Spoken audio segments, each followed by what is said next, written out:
are not those of WIBX, its staff, management, or parent company, Town Square Media.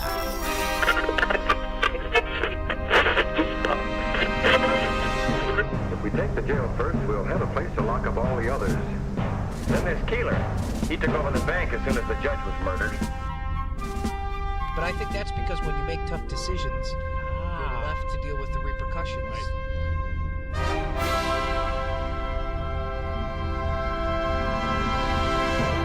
But seriously, dear, I've done so many of these shows across the nation, helped so many people, and guided them to my website. And look at this.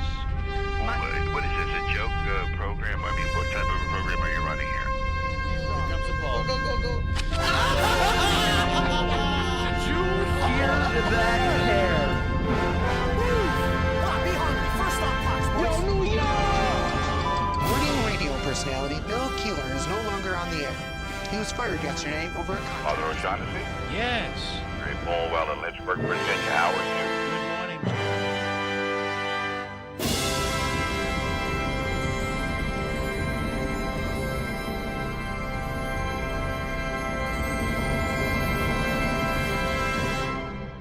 Go to hell! Free your mind.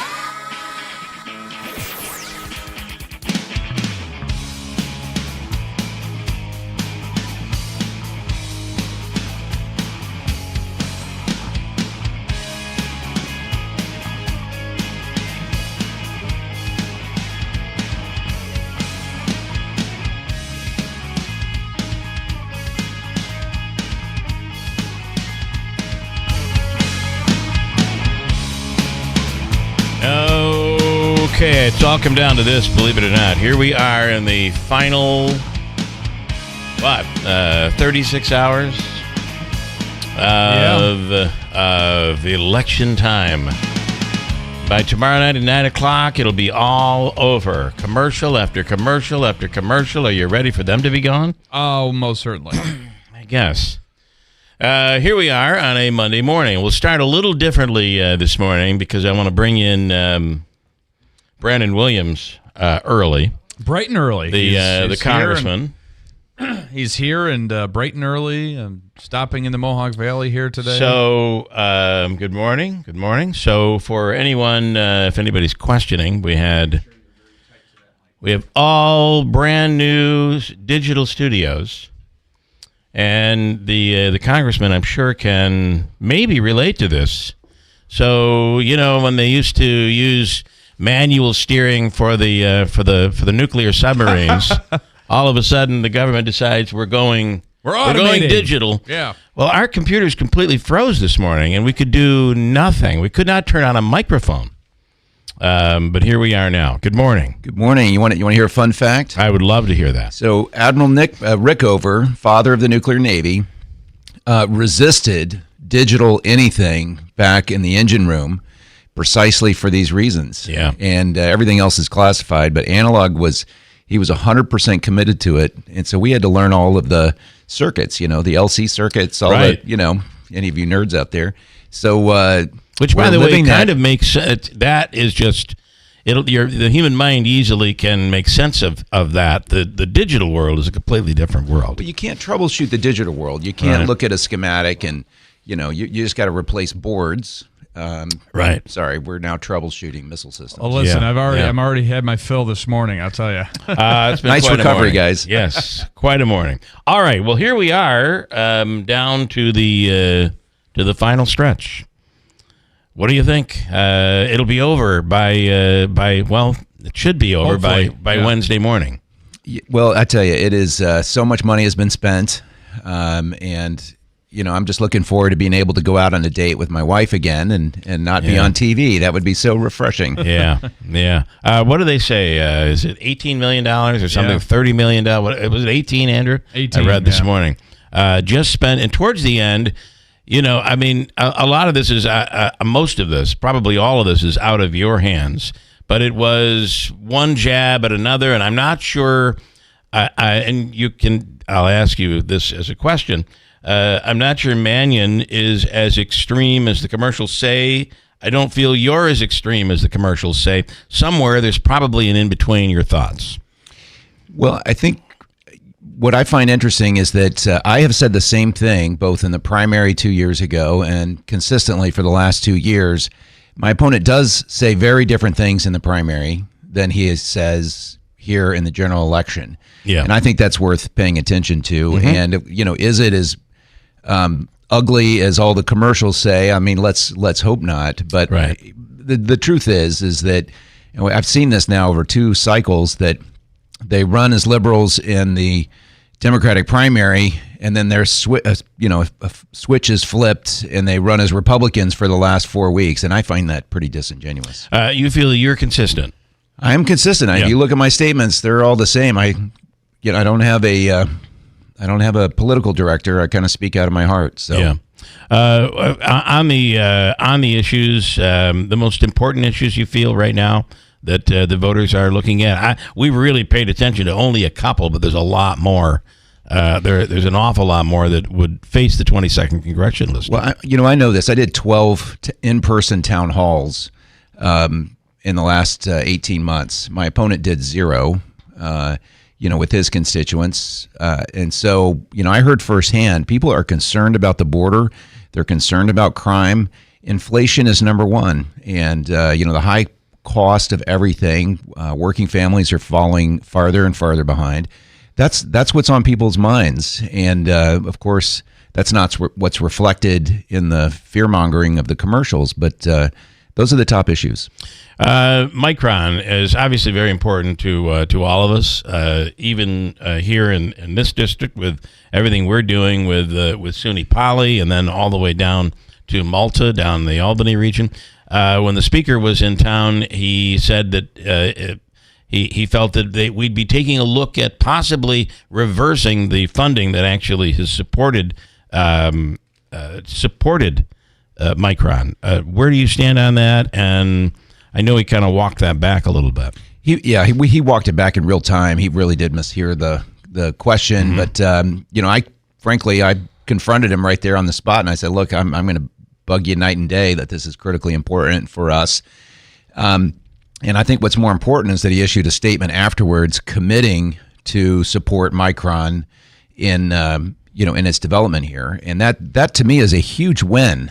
It looks like we're heading to majority control in the House, majority control in the Senate, and control of the White House. I got to tell you, we have to have the local champion that project, and I extracted that out of the speaker, and he was happy to do it. And so I think we just secured the future of Micron.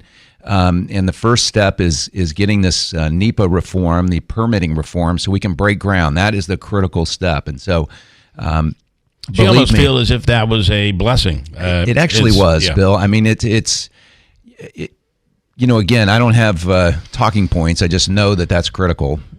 For example, I brought back, helped secure a $7.5 million Navy contract for Wolfspeed, and with electric vehicles kind of going back and forth, looking for new revenue streams for Wolfspeed's critical. And so, we celebrated that same day as the tornado that hit Rome, as we were there celebrating that. It does seem that obviously they closed one of their plants in North Carolina and decided to put more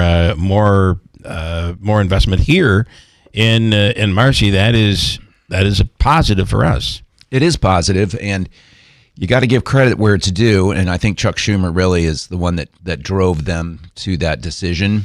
And I play a supporting role and things like that. But it's not politically advantageous for me to compliment Chuck Schumer, but that really is who helped drive that. Yeah. Can I ask one of the issues that I know the Post Standard has hit you on is residency and not living in the district. What are your plans? Are you planning to continue to? And I know you have a beautiful property there, and it's in the district. It is in the district. It's in the district. I live in Auburn. I think one of the funny things that came out of this is my opponent, of course, sits in the state Senate, and he voted for gerrymandering twice. Right. One time was so egregious that the courts threw it out. The second time, they cut Oneida County in half. And, I've represented all of Oneida County for the last 2 years. And I think it's all to make Utica a suburb of Syracuse, which is not going to happen. Make sense, it doesn't make sense. It historically doesn't make sense. And, the best way, well, first of all, I've had an office in Utica for the last 2 years. I'll continue to have an office in Utica so that we have direct representation here. But I live in Auburn. I don't live in Syracuse. And there's no reason for Syracuse to dominate and exclude everywhere else. One way to keep Oneida County unified is that, that Elise Stefanik and I represent Oneida County together, and we work together to make sure we're supporting Rome and continue to support, everything happening at Griffiths, and that we continue to support all of Oneida County. What will it be like, let's say, and forgive me for this, let's say Mannion wins. Now you have Mannion going head-to-head with Elise Stefanik, Utica, Rome. I mean, this is just the fact that they split us up is just terrible. I'm afraid to be orphaned. You got on the other side, you got Claudia Tenney representing the north half of Cayuga County, and that I would represent Auburn, where I live, in the southern part of Cayuga County. But all of that came out of Albany. In fact, in one of our debates, John Mannion wanted me to thank him for drawing me back into the lines, as if he has all that power, and that he wrote these lines strictly to benefit himself. And I got to tell you, it's just an abuse of power, and it's not going to work. We're already seeing that the early voting numbers are just spectacular for my reelection, and just the momentum is just tremendous. So, at least in Oneida County, Republicans are outpacing Democrats in early votes. The early votes, Well, this is how I got elected. Yeah. If you remember 2 years ago, it was Oneida County that carried me. And I've certainly never forgotten that. So they tweaked the district, but it was slightly tweaked, not in your favor, and you feel you're about to overcome that. We do. I'm often labeled as the most vulnerable Republican member of Congress in this reelection, and it sure doesn't feel that way on the ground. When we go around. But I always tell people, you got to be good at something, and I'm number one. So all right. What do you want? What is your closing argument? What do you want people to know about Brandon Williams that they might not know? Well, I'm the only military veteran in the race. I come from the technology industry. I'm still a political outsider. So if you wind the clock, in fact, if you watch the press conference where I confront the Speaker of the House, the third most powerful person in the United States, in real time, to advocate for Central New York, it's the only reason I'm here. I never planned on having a political career. And, we are at a inflection point in this region for our development, for our recovery. And I really believe I'm the best person to represent that, both as my technology background, my military service, as well as my business service and or business career. And so I think that positions me well. This is a historic election. And there is stark contrast. Imagine a year from now where we have a southern border that's secure, that prices have stabilized, and in fact that the price of gasoline is, less than $2.50 a gallon, like it was 4 years ago, because we're doing the right things to lead the country and not just doing the right things to satisfy the liberals in New York City. We got to push back against this, and I think this is an important step. Are you worried about if Trump wins? Are you worried about Ukraine? Ukraine, there's a huge new dynamic there. The North Koreans have shipped in over 200,000 new soldiers. Russia has an endless supply of money and people, particularly if he's drawing from North Korea. South Korea is offering to send troops. This really could spiral out of control very quickly and could draw in NATO, actual forces in NATO. And remember that Russia is a nuclear power. So, I am hopeful that there can be, peace, negotiated peace. And because Ukraine, the population of Ukraine cannot hold out forever. And, does Ukraine give up territory? Well, they already have, right? They gave up the Crimean Peninsula entirely. That was under Obama. and it looks like under Biden they're going to potentially lose the Donbas region. But I'm not there to negotiate the settlement. Yeah. I just think that if you look at it objectively from a military point of view, Ukraine cannot go on forever. It does not have the same population base to draw young men from. Right. And there's literally been, I think, almost 1 million deaths on both sides cumulatively. It's tragic. It's terrible, yeah. I want to just ask in the debate, the question about January 6th came up. The headline that came out of it, which basically I'll summarize, saying that you felt that it was more political than anything else. The reality is, I think we can all agree it was an egregious moment for this country. I'd like your description of that. And then, are you nervous about, no matter which way this election ends up, it's so close. We're focusing on one side. I think both sides, I worry about, no matter who wins, what the end result will be. Will we have another January 6th? Starting with your assessment of that terrible day. Well, yeah, but look, the events of 4 years ago, almost 4 years ago on January 6th were reprehensible, and that kind of rioting and action and violence and vandalism is no place in our system. And I won't tolerate it. I mean, in fact, as you know, on July 24th of this year, there was pro-Hamas riots while Netanyahu was speaking, and they defaced the monuments there at Union Station, the train station in Washington, D.C. They burned the American flags. They assaulted police officers. And that night, I led a group of congressmen, including 4 Navy SEALs, former Navy SEALs, to replace those flags, to raise the American flag back where it belonged.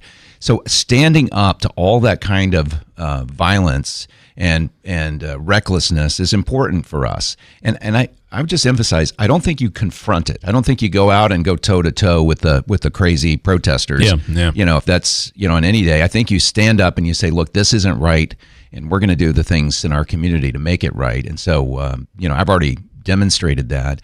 I'm not concerned. We have a very robust system, and we have a great country and a great heritage. And I said this during the debate. I am not. Our country is going to be fine, no matter what the outcome is. Our country is going to be fine, and we will continue to disagree. We'll continue to have these debates.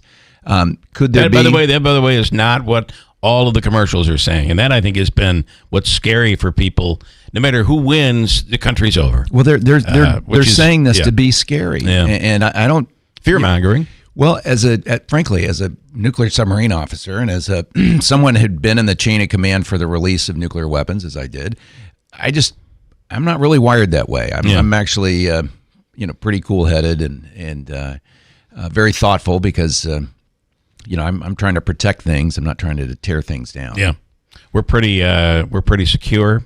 Our military is pretty strong. Our military is extraordinarily strong and capable. I think it's been damaged a lot by, recruiting is way down because, frankly, the military is being used as a giant social experiment instead of defending our borders. There's a certain kind of person that wants to stand up and serve in law enforcement, serve, as a correctional officer, that serve in a firefighter, to serve in our military, and we need to support and encourage those people, not tell them that they're wrong and that their instinct to protect is wrong. And so we've got to change that culture in the military quickly, but we're still the best in the world. What are you doing today? Tomorrow? Well, yeah, I'm hitting I think three counties today. Talking to media and talking to supporters. We had a rally in Oneida last night in New York Mills, and that was fantastic. Just a great turnout. And so it's really about just keeping the volunteers engaged and getting people out to vote. You got to see it all the way through. It's going to be a beautiful day tomorrow, so people need to, if you haven't voted, forecast is awesome. Yeah, absolutely. Don't forget. I can't remember a day like this. Freezing yesterday, but yeah. I had 3 other members of Congress in town last night to support me and my reelection, and one of them was from Florida, and she said, "It's so cold," and I said, This is warm. Yeah, that's right. This is not cold. This Oh, is by the way, Come in a month or two. it's like this year round too. I told him that. Yeah. Brandon Williams, we wish you the best. Thanks, Good Bill. luck. It's been a Andrew, thank you. Thank you, sir. It's been a long haul. I can't imagine. So, thank you so much. We Yes, sir. appreciate it. Congressman Brandon Williams will break and come back at WIBX. Assemblyman Brian Miller thanks those people of the 122nd Assembly District who took the time to share their concerns during the campaign. With voting underway and the polls open on Election Day from 6 a.m. till 9, Brian has heard a lot of stories that people will be taking with them into the voting booth. Inflation and public safety are among the most talked about, but there's so much more, like education and healthcare, veterans and farmers. Brian Miller continues to work to help create opportunity for young people. That includes taking advantage of the new high-tech industry spreading across the Mohawk Valley. And Brian knows the importance of protecting our upstate values, which includes preserving our Second Amendment rights. And Brian takes his service to the community seriously. If you have a problem with state government or services, call Brian at his office in Albany or here locally. He's always ready to help. And when you vote this week, please vote for Brian Miller. He's working for all of us. Paid for by Brian Miller for Assembly. I'm James Myers, candidate for state senate. Growing up, we didn't have much, like a lot of families who work hard to get by here in the Mohawk Valley. I joined the Army so that I could afford college, but service to our country taught me so much more. Like how important it is to keep our communities safe, to fully fund our police departments and emergency services, especially in rural areas. When I came home from active duty, I cared for my mom while she battled cancer. It was frustrating and complicated to get the care she needed. I wouldn't wish that struggle on anyone while they are also fighting for their life. I know our region badly needs better health care. I learned the value of service from the Army and the difference it can make in people's lives. And that's why I'm running for state senate. To serve the people, to work hard to make your life a little easier, a little safer. I'd be honored to have your vote. Paid for by Friends of James Myers. WIBX 950 and 92.3 FM is celebrating its 99th birthday with talk show host and comedian Jimmy Fallon. Hey, it's your radio buddy Jimmy Fallon, and I am coming. This is not a drill, folks. Jimmy Fallon, heard on WIBX and radio stations around the country weekdays and seen on his live TV show Saturday nights on Fox News Channel, is coming for one show only, Friday, December 6th at 8 p.m. at the Rome Capitol Theater. What you've just said is one of the most insanely idiotic things I have ever heard. Tickets start at $47 and are on sale now at RomeCapital.com. RomeCapital.com. Bottom of the ninth on this show. I'm heading up to Utica. I'm doing the show live from WIBX tomorrow. Hanging out with my man Davey. Jimmy Fallon, one night only at the Rome Capitol Theater from Keeler in the morning. And WIBX 950 and 92.3 FM. Celebrating 99 amazing years. Get your tickets at RomeCapital.com. Everyone in this room is now dumber for having listened to it. Show sponsored in part by First News with Keeler in the morning on WIBX 950 and 92.3 FM. Let's do this, baby. WIBX. This is Keeler. WIBX 950 and 92.3 FM. Now back to the Keeler Show. Well, there you go. That is Congressman Brandon Williams. And Bright and early. We didn't even have the chance to get our bearings here. We were worried that our nuclear submarine was going to be frozen. And we were unable to we literally couldn't turn a microphone on this morning. We would have had to record in the other studio, and then God knows what was going to happen in here. And oh, boy.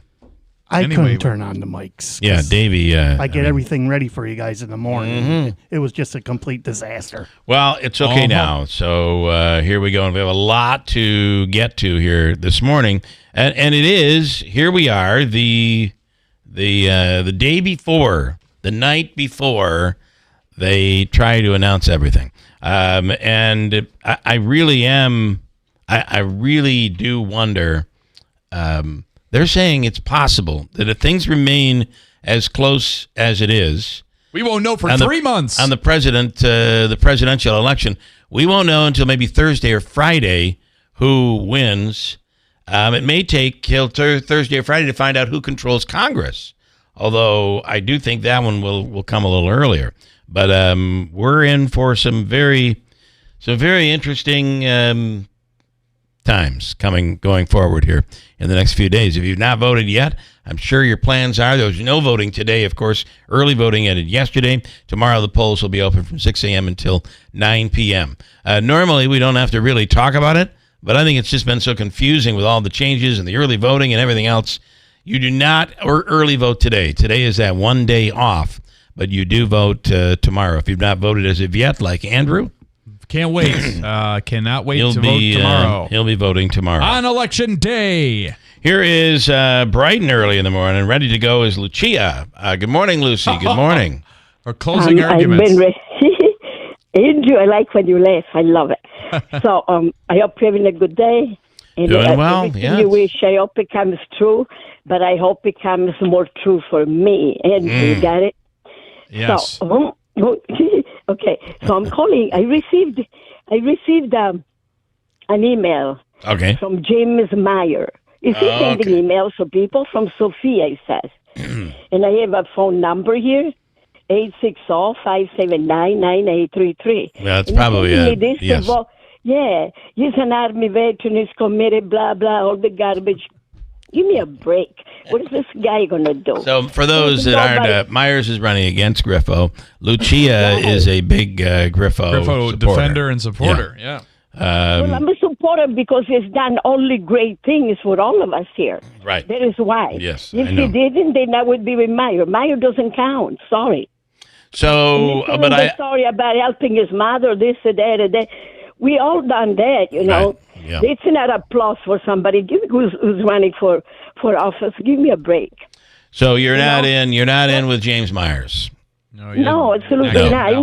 Where did he get my number to call me? Well, this is I happening. need his number. Yeah, This this is is funny. number, so I Where can do they tell get our? First of all, this is happening from both parties, and it is happening, and it's happening to everybody. But beyond that, Andrew, that's a good question. I think they have it almost right. First of all, your chances are Your number's been sold too. It has, Yeah. but if you're a registered voter, your number's there. There's just so many different ways they're able to get it, but I don't think they're correct a lot of times. So, for instance, I'm getting emails from my wife. I'm getting emails from my son and from my daughter. I don't know how they're thinking that my email is reaching them.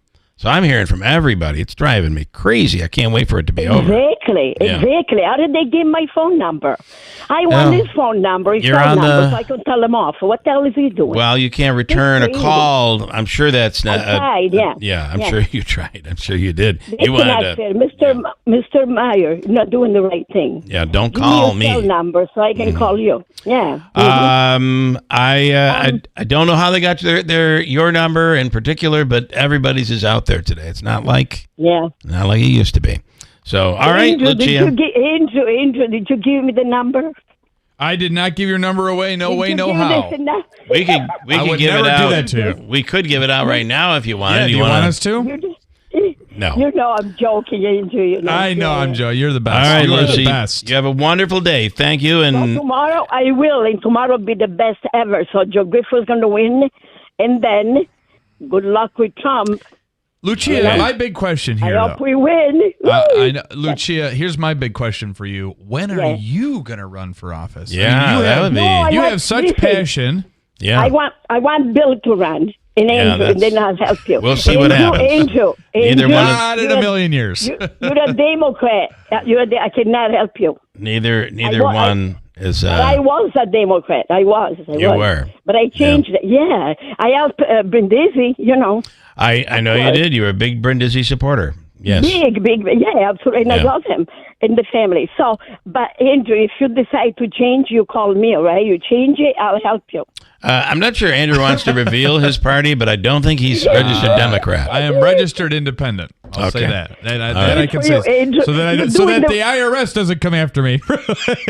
You did the perfect things, and you have the perfect answer. But now what you got to do is think about it. Who do you want to vote for, all right? Okay. Andrew, good luck.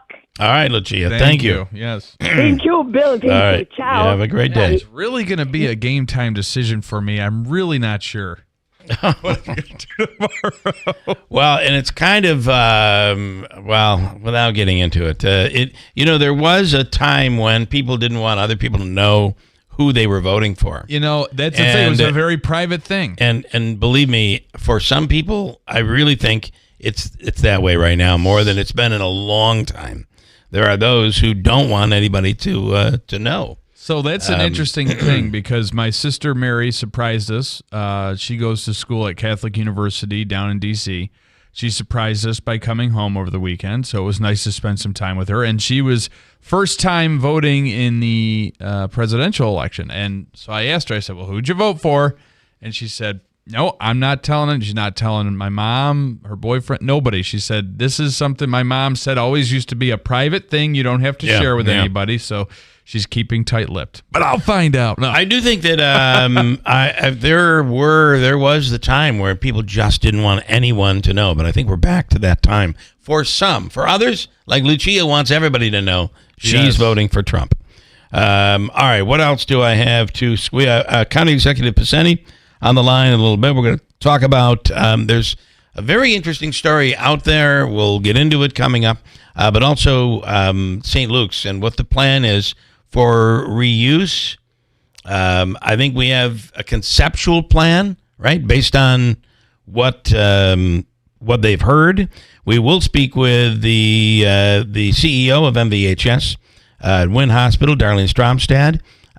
1 year with a brand new hospital. We're a little past that, but there we are, and we'll get into that. Ryan Schmel's on later on this morning, and as you know, we just spoke with Congressman Brandon Williams. Normally, we hold back on the politicians here on the day before, but it was the scheduling allowed us to get him in here this morning. So we dealt with daylight saving time. Now we're at daylight standard time. It did feel like last night when. And I'm up at the same time anyway, but it felt like when I went to bed last night, I felt like I was going to bed at my normal 11 o'clock time, but I looked and it was 10 o'clock. I know, it was kind of nice. Oh, this is interesting. This was the first time in a long time that I felt and took advantage of and really was able to enjoy the extra hour of sleep. Well, good for you. That's awesome. The Collins Dictionary has announced its word of the year. Do you know what it is this year? According to Collins, it's brat.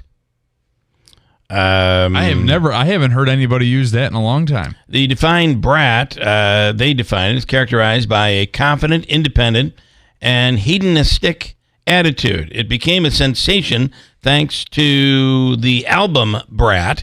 Here are people on the street explaining what the word is all about. I almost feel like brat is some kid in the grocery store that's disobeying his mother. Yeah. But apparently that's not the definition anymore. Being hot, sexy, and having fun. Partying. Clubs. It's just like being feral, being yourself.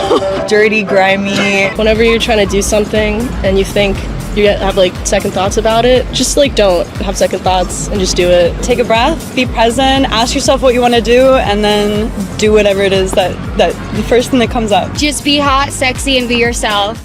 So now a brat is that? Oh, I'm a brat. I'm such a brat. Oh, boy.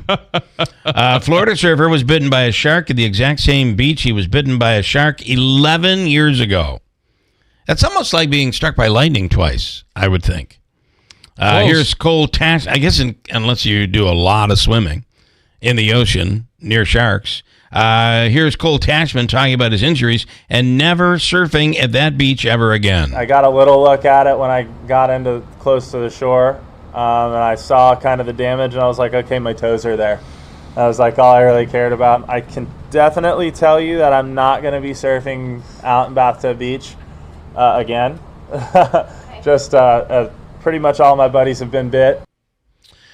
Pretty much all of his buddies have been bitten by a shark. He's pretty laid back about it. I guess. Well, they survived. He survived it. Tomorrow we're looking at sunshine and clouds, more sun than clouds, 71.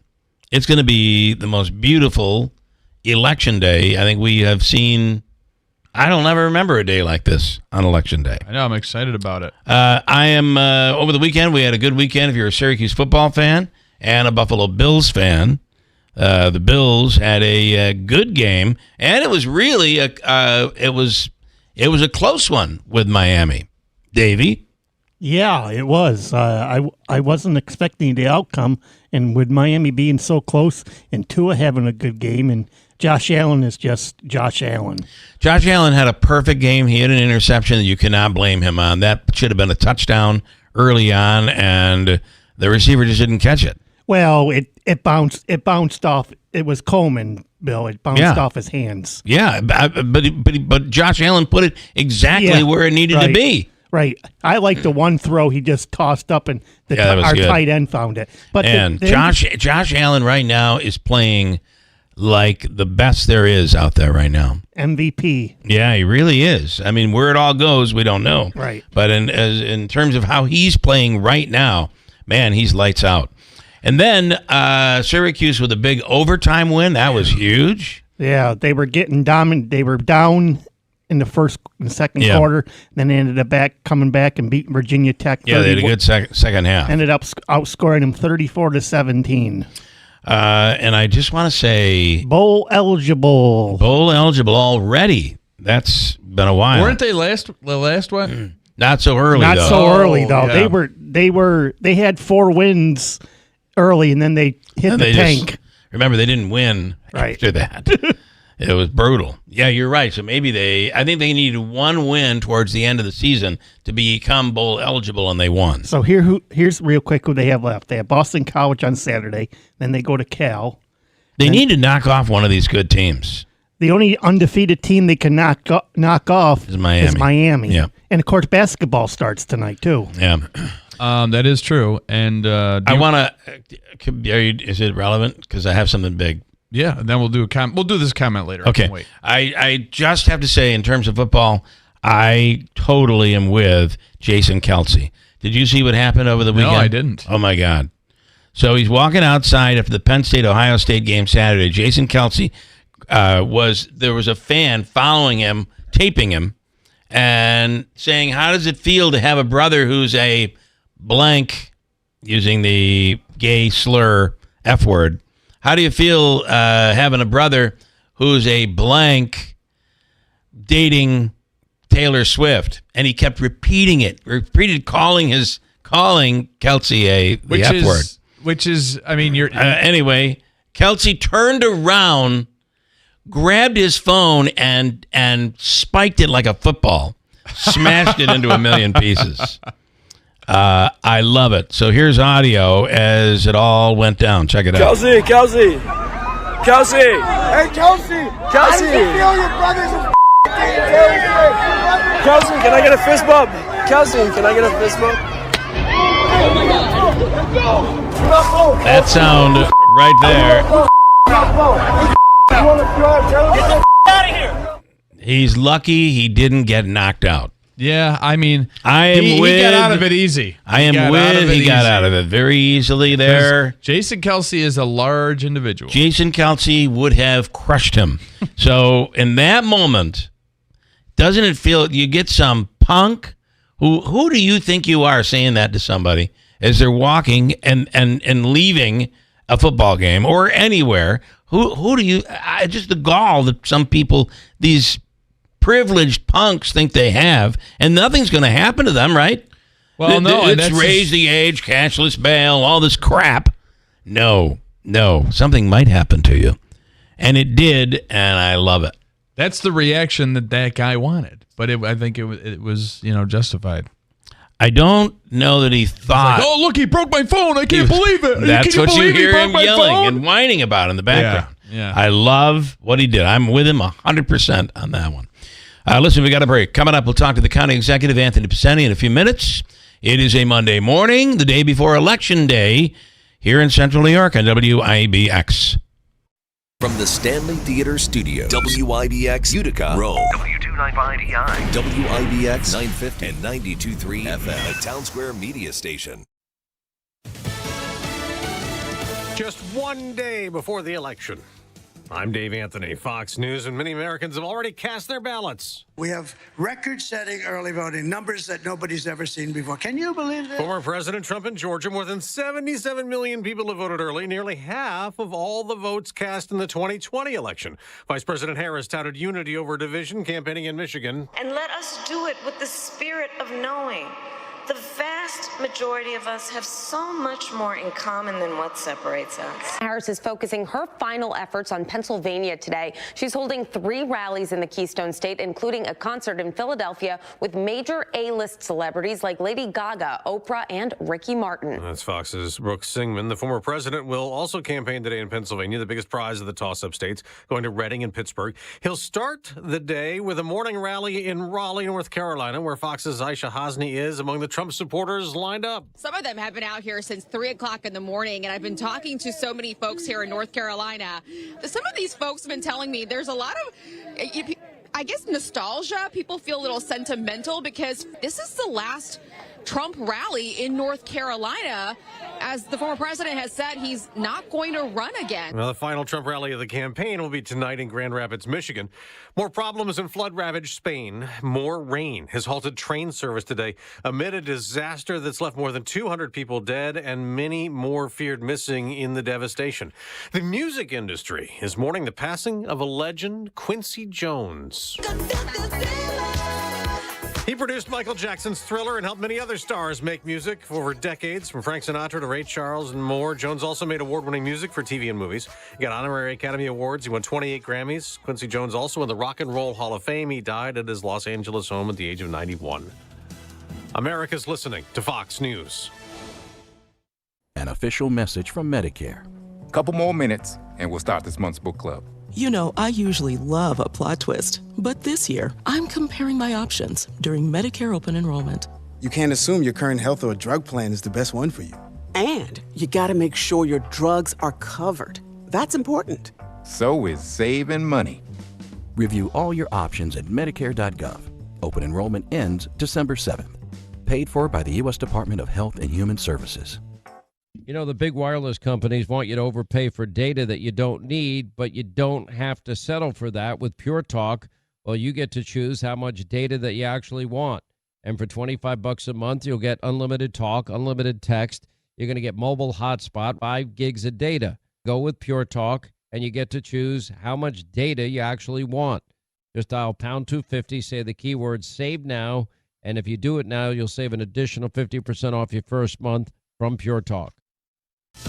The weekend before the election, some drama on NBC, which gave former President Trump advertising time during NASCAR and NFL broadcasts after this. Vice President Harris in the opening skit of SNL with comedian Maya Rudolph. Keep Kamala and carry on, Allah. Republican FCC Commissioner Brendan Carr tells Fox the appearance by only the Democratic presidential nominee on SNL just before the election shouldn't have happened. This appears to be a very clear and blatant effort by NBC to evade the FCC's equal time rule. Harris's Republican rival, former President Trump, has hosted SNL in the past, once in 2004 and again in 2015. Some critics of the equal time rule say it's actually a violation of the First Amendment. The rule only applies to broadcasters, not cable outlets or online platforms. Jill Nato, Fox News. On Wall Street, stock futures are rising before this week's trading. On Sunday Night Football. Darnold throws on the run to Anderson. Did he bring it in?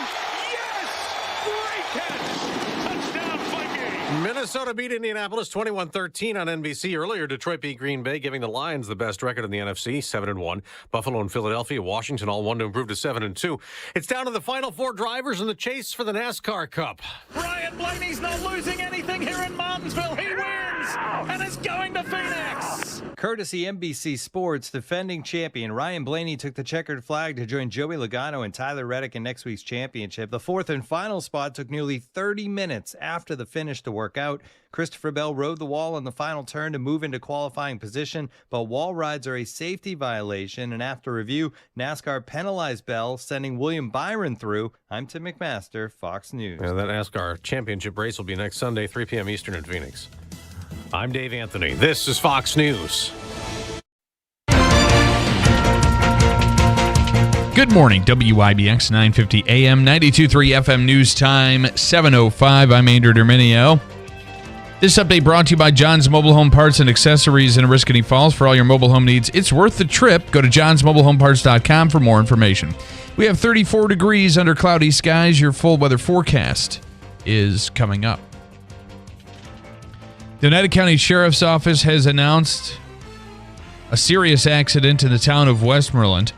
Deputies determined the operator of a Jeep, 48-year-old Matthew Rook of Vernon, was traveling north on Moore Road in a green 95 Wrangler when he went through the intersection crossing over Lowell Road and exited the western shoulder of Daly Road, striking a culvert. The Jeep then flipped, and Rook was ejected from the Jeep. Life-saving measures were performed on scene, and Rook was then transported to Wynn Hospital for further medical treatment. The cause of the accident is still continuing to be investigated. Election day is tomorrow, and voters in the region will be casting ballots in one of the most expensive races in the country.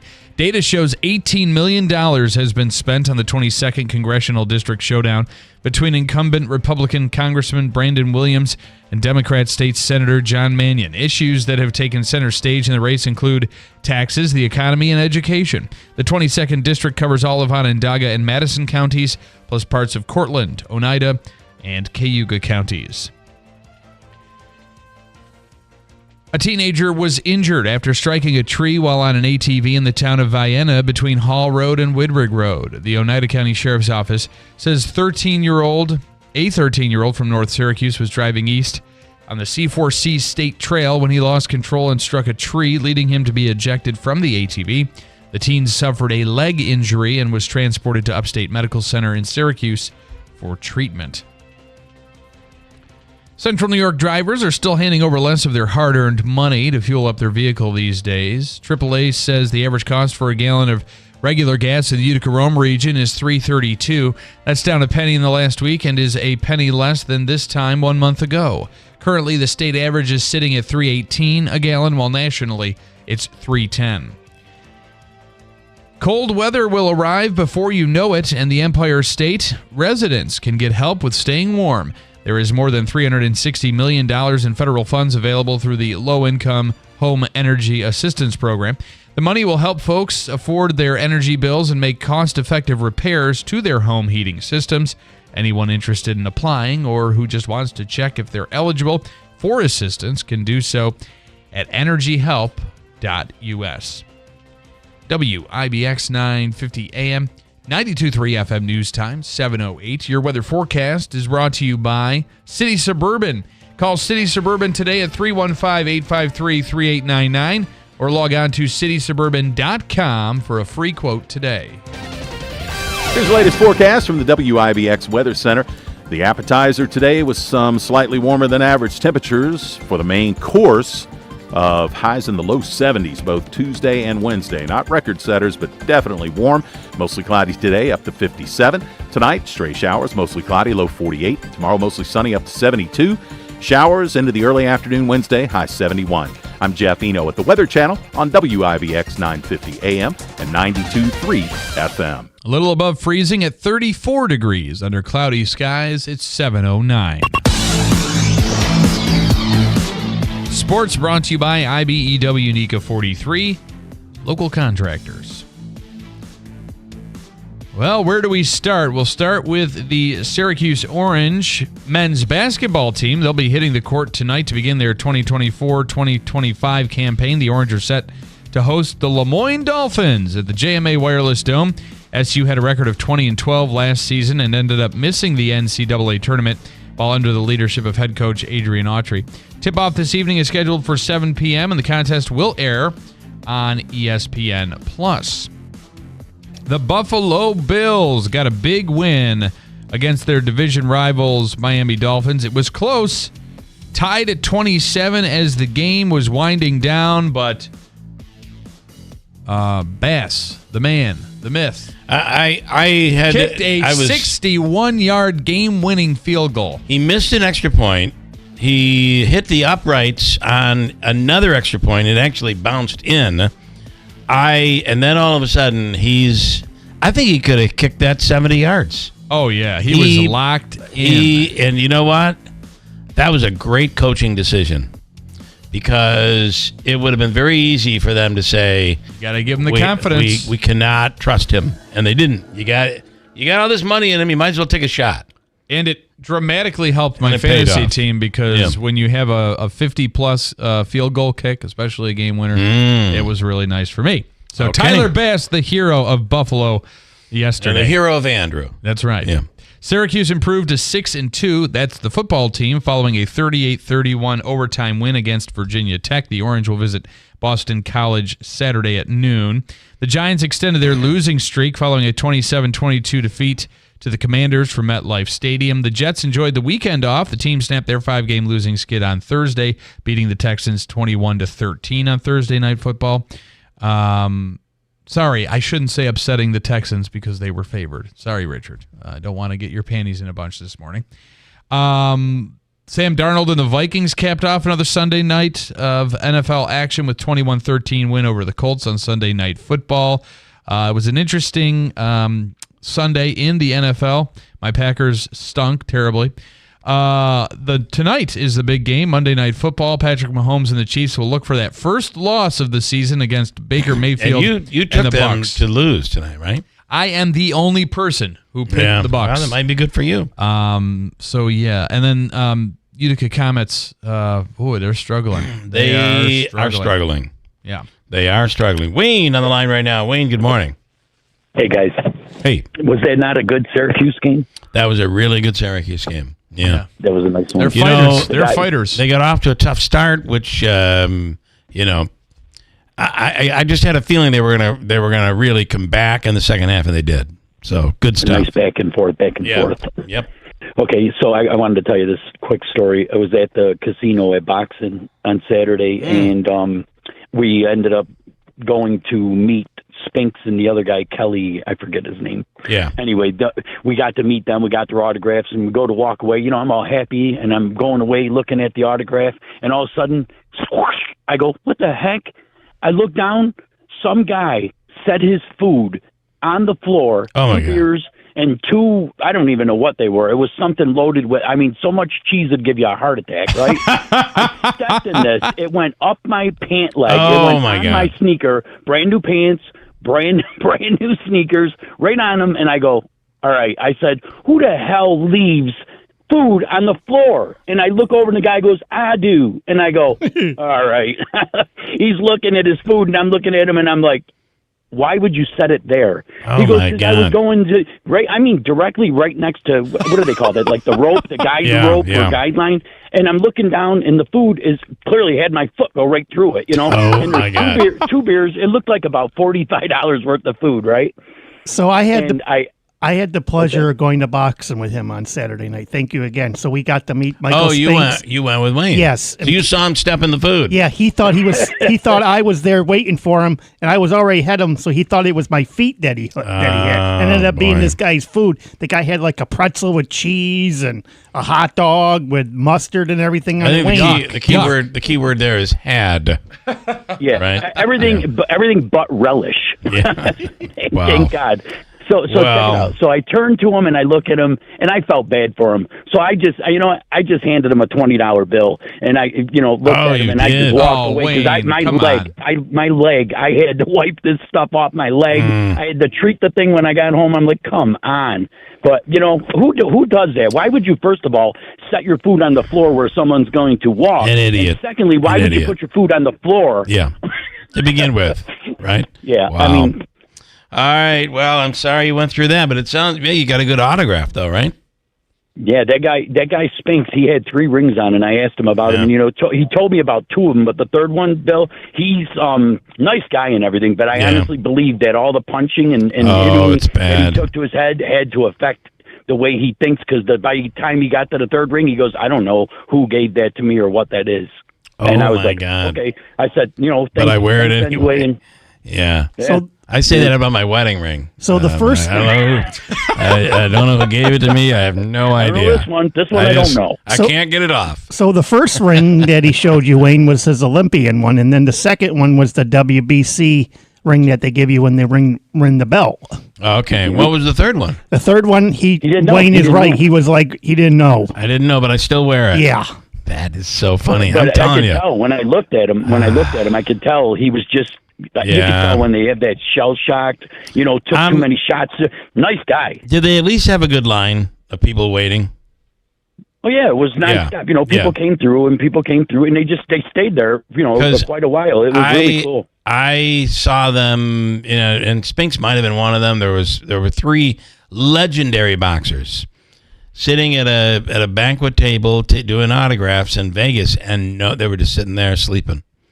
Nobody was coming up to them. These guys and are very good, very good, very good. And you come to a place like this, and it's a big deal for us. I mean, we pay attention, but not for, I guess, Vegas. They just don't care, and I felt so bad for them. But you're right. The one guy took some hits, boy. The one guy, Kelly, I can't remember his name. It starts with a P, but he was Pavlik. Kelly Pavlik. Yeah, Bill, I asked him, I said, are you ever going to get back in the ring again? I think he's like 42 or 43, and he goes, no, I have a gym, and I'm teaching kids. He goes, one time, he says, I got called out by one of the 20-year-olds, and I'm teaching. He says, so I had to glove up, and I got in there, and he goes, I'm a little worn out, but he goes, but I taught him a lesson. Okay, I bet he did. So it was pretty All right, cool. All right, well, I'm glad they did that. Good stuff. All right, Wayne, sorry about your shoes and your pants. Sorry about that. Okay. All right, thanks so much. Guys. Got a break. Coming up, we'll speak with County Executive Anthony Pacini. I'm James Myers, candidate for state senate. Growing up, we didn't have much, like a lot of families who work hard to get by here in the Mohawk Valley. I joined the Army so that I could afford college, but service to our country taught me so much more. Like how important it is to keep our communities safe, to fully fund our police departments and emergency services, especially in rural areas. When I came home from active duty, I cared for my mom while she battled cancer. It was frustrating and complicated to get the care she needed. I wouldn't wish that struggle on anyone while they are also fighting for their life. I know our region badly needs better health care. I learned the value of service from the Army and the difference it can make in people's lives. And that's why I'm running for state senate. To serve the people, to work hard to make your life a little easier, a little safer. I'd be honored to have your vote. Paid for by Friends of James Myers. Have you been thinking about buying a new hot tub or spa? Now is the time. Liverpool Pool and Spa has a large selection of American-made spas and hot tubs. Enjoy year-round for both relaxation and hydrotherapy. Fast delivery and installation available, as well as local service and support long after the sale. Financing options also available for qualified buyers. Stop into the Rome location today on 1501 East Dominic Street in Rome, or visit liverpoolpoolandspa.com for more information. Don't just dream it, live it. Oh, you've seen these before. Would you rather have a kayak or peace on earth? Next one. Would you rather set and forget your 401k investments or build a long-term retirement portfolio? Lee Baldwin & Company can't help you with a kayak, but they can help you find out why proper investment allocation is more of an art than science. Lee Baldwin & Company. Find your investment answers at investtoday.com. Member FINRA SIPC. Jobs down. Crime up. 200,000 migrants reach New York. The headlines haven't changed. For 15 years, Kirsten Gillibrand's talked the talk, but she hasn't walked the walk. Gillibrand's failed to fix the economy, and she helped pass cashless bail and open the southern border. I'm Mike Sapricone. I spent 20 years as a New York City cop, working the toughest beat in the country. Then I started a global security business right here in New York. I've traveled to every county and every corner of the Empire State, and I've heard the same thing. People tell me they haven't seen Kirsten Gillibrand for years, and I say you couldn't even pick her out of a lineup. I spent my life getting things done. It's time to finally get serious about fighting crime, creating jobs, and ending the migrant crisis. Let's get going. I'm Mike Sapricone, candidate for U.S. Senate, and I approve this message. Paid for by Sapricone for Senate. When it comes to saving our country, we need former President Donald Trump, and keeping Republican control of Congress means re-electing Congresswoman Elise Stefanik and Congressman Brandon Williams. When it comes to saving our state, re-electing Senator Joe Griffo and Assemblyman Brian Miller, as well as electing Republican conservative Christine Esposito to the 119th Assembly District is imperative. Let's send a message to Governor Hochul. We want change. Paid for by Oneida County Republican Committee. I'm James Myers, candidate for state senate. Growing up, we didn't have much, like a lot of families who work hard to get by here in the Mohawk Valley. I joined the Army so that I could afford college, but service to our country taught me so much more. Like how important it is to keep our communities safe, to fully fund our police departments and emergency services, especially in rural areas. When I came home from active duty, I cared for my mom while she battled cancer. It was frustrating and complicated to get the care she needed. I wouldn't wish that struggle on anyone while they are also fighting for their life. I know our region badly needs better health care. I learned the value of service from the Army and the difference it can make in people's lives. And that's why I'm running for state senate, to serve the people, to work hard to make your life a little easier, a little safer. I'd be honored to have your vote. Paid for by Friends of James Myers. Keeler in the Morning invites you to connect with us through telephonic communication at 315-736-0186. Or use the Call Us button on the WIBX 950 app. For additional contact methodologies, please refer to WIBX950.com. WIBX. This is Keeler. WIBX 950 and 92.3 FM. Now back to the Keeler Show. All right, listen, the official coffee of this radio program is Daylight Donuts in New Hartford. And at Daylight, by the way, beef barley soup is the soup of the day today at Daylight Donuts. A new soup, a soup of the day every day. Coffee, espresso, lattes, snowflake rolls. They're so delicious. Perfect for the holidays. You have to order them in advance by the dozen. Get your name in, and you'll have those delicious rolls for your Thanksgiving dinner. But you got to get your name in, or you won't be able to get them. It's Daylight Donuts in the village of New Hartford. Also, if you're heading out to work and you want to be on everybody's good side, bring in a box of Daylight Donuts coffee. It's a box, and it's like box wine, but it's a box of Bear coffee. And it is like 10 cups. So good. On the line right now is County Executive Anthony Picenti. Good morning. Good morning. How are you? Good. I did want to send our condolences to you and everyone, your family and friends, and all your Yankee people. It's a trap, Tony. Don't listen. Hang up. Yeah, hang I knew up. that was coming. Yeah. So I told Phil I didn't want to go on later. I needed it some time. Yeah. Listen. Time to recover. All I can say though is, I read this morning that despite some of the managerial mistakes that were made, that I feel were made during that, and then they picked up his 2025 option. Despite that They'll never learn. They will never learn. So as long as Hale Steinbrenner has 55,000 people every game in that stadium, he doesn't care one iota about this, about winning. He doesn't care. I figured that would get Andrew going this morning. So. Yeah, there you go. See, you got them all wound up. Terrible. I took the brunt for you, Tony. Maybe this Dodgers team was just. They were. We talked about it. I remember. I think I said it's either going to be a sweep or maybe the Yankees can pull it out in 7 games. But but it was just. I think it was. But the meltdown was. The meltdown was bad. Dramatic. And the funny part of that. Seen anything like that. I haven't either, and it may be the worst half inning in Major League Baseball World Series ever. Yeah.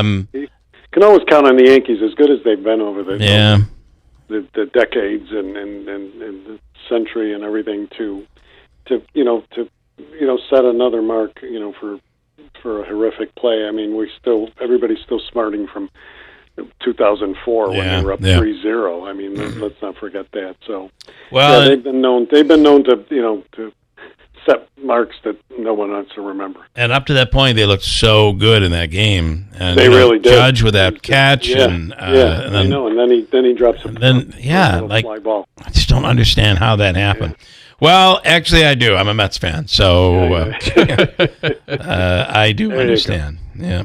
All right. So there is a rumor going on regarding a golf course in Rome. Do you want to talk about that?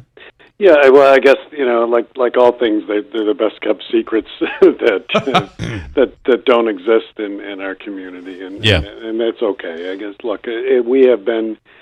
There's a golf course. First of all, the golf course that we're talking about there's a golf course, a 9-hole course that's part of the Griffiths Business Park or former Griffiths Air Force Base property, and has been there for years. It was there during the base's heyday, and for the people up there to play, and then after the base was closed, it was then sold, as a part of the redevelopment effort that was put in place, and so it's been in existence for a number of years as a public, membership kind of, but public golf course. And it's a 9-hole course. It's a nice course, but it's got its challenges, in terms of the terrain and everything. But nonetheless, it has been something that we have always had at least the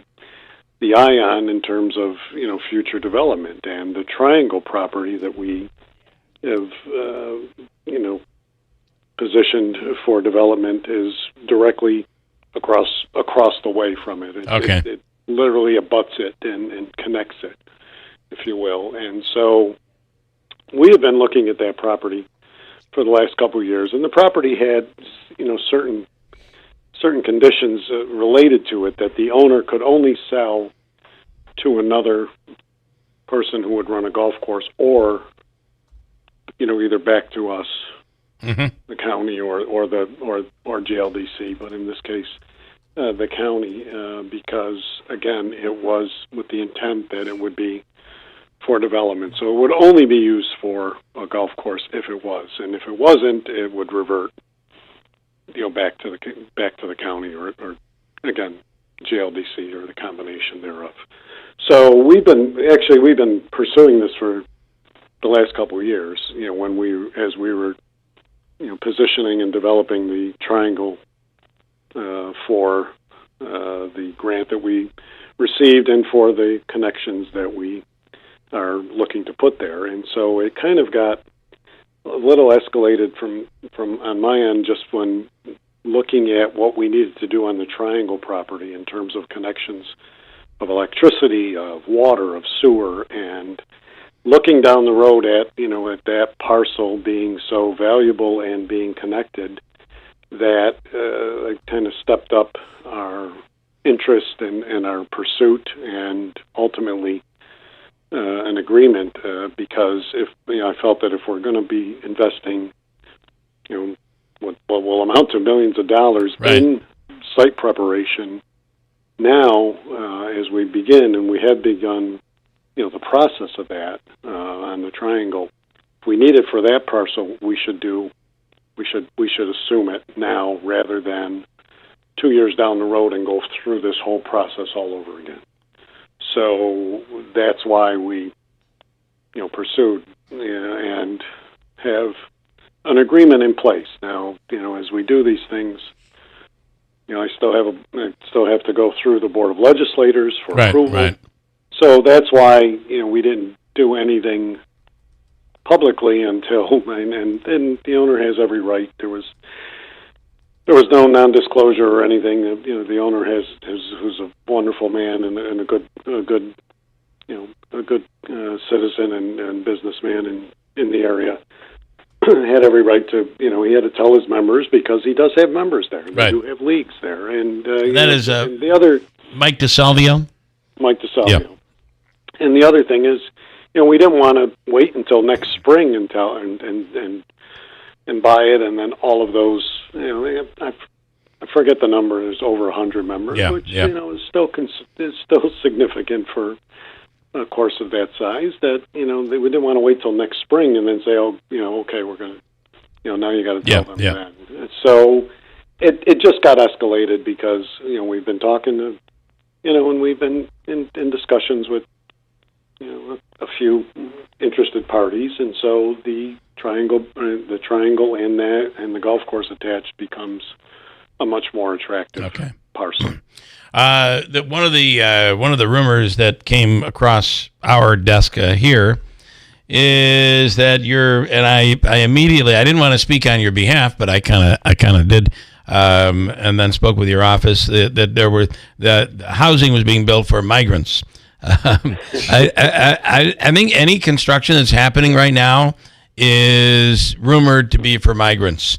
Do you want to address that? I thought you'd be going against your own order, I would think. Yeah, it does. Well, that's the thing. I mean, I still believe that, I don't know who comes up with these things half the time, but if they just look every 5 days, we're still in, the orders that I put in place over a year ago, going on 2 years, it will be, that, restrict, any facilities, to house migrants. And so why would I, or the county of Oneida buy a parcel to build for migrants? I mean, it's just... Well, even in that location would be strategic. Yeah, it doesn't require an answer. I mean, it was ridiculous. I don't know how,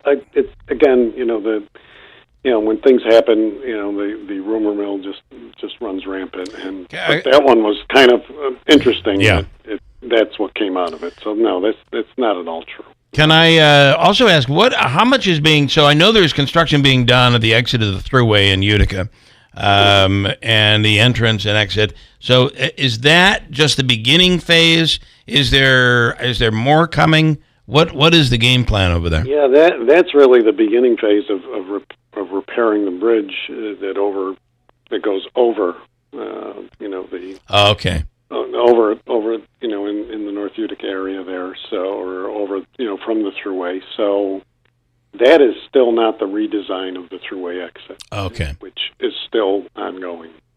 When that is done, will you be able to get off the Utica exit and get on to the 49 arterial? Or will you still have to go around by the grocery store?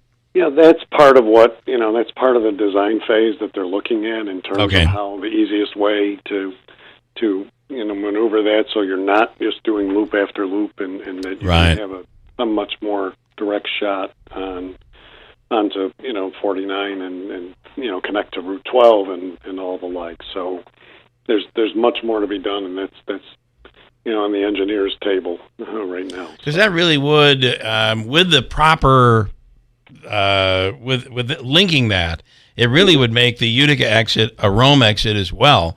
I mean, it is, but it just doesn't feel that way. Yeah. You have to get on, you have to get off and get on Genesee Street. And it is, and that's the difference in a lot of other thruway exits where you continue on without getting off and then back on. Yeah. And, some of them work that way, but it would be, especially when you have the corridors of 49, that connect to Wolf Speed and the like, or Route 12, north or south. Yeah. I mean, the easier way to get to both of them would, off the thruway would, also help out, any of the congestion, in the North Utica area or even, on Genesee Street. So.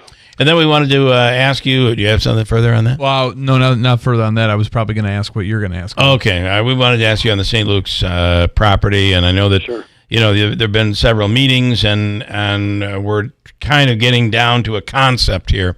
Where are we currently, and what are your thoughts on it? Well, we've had, we started this process back in January and have had numerous meetings and actually 4 community meetings in which we had input from and invited the public, the stakeholders, homeowners in that area, or anyone that, for that matter, that wanted to come. But focusing on the homeowners and the businesses located in that corridor to come in and let us know what they thought the next the vision or the next piece of that parcel could look like after or through development. So we've been ongoing for a number of months with that, and a lot of input, a lot of great ideas and different suggestions from people. No migrant housing, so just to be clear. Yeah, just in case. The biggest migrant hotel in history. But it was, so the concept that has been outlined, and again, remember, this is a concept.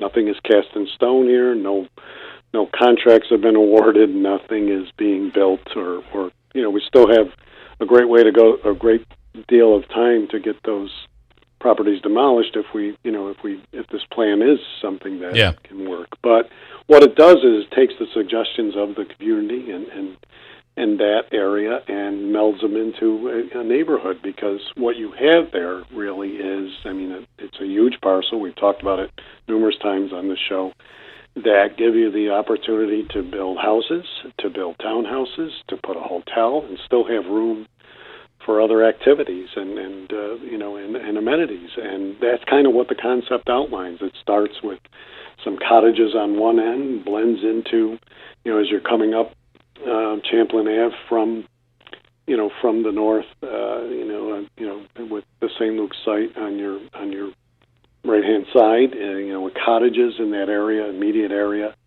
of that land before where the hospital would be. Right. And the connection from Utica University into the hospital right across the street, or into that parcel with possible hotel and other pieces that would connect that with the university and that neighborhood. You see in many universities, and especially something that with Utica growing the way it is, that there is a need for a hotel. There's nothing up in that area when parents and visitors come. And that could be another great addition, and then blends more into some townhouses, walking trails, amphitheater, other things that can be done. So it really takes into account all that the community and everyone has expressed in terms of what they want to see there, rather than just, and it is a small mix of retail. That was one of the things that I think,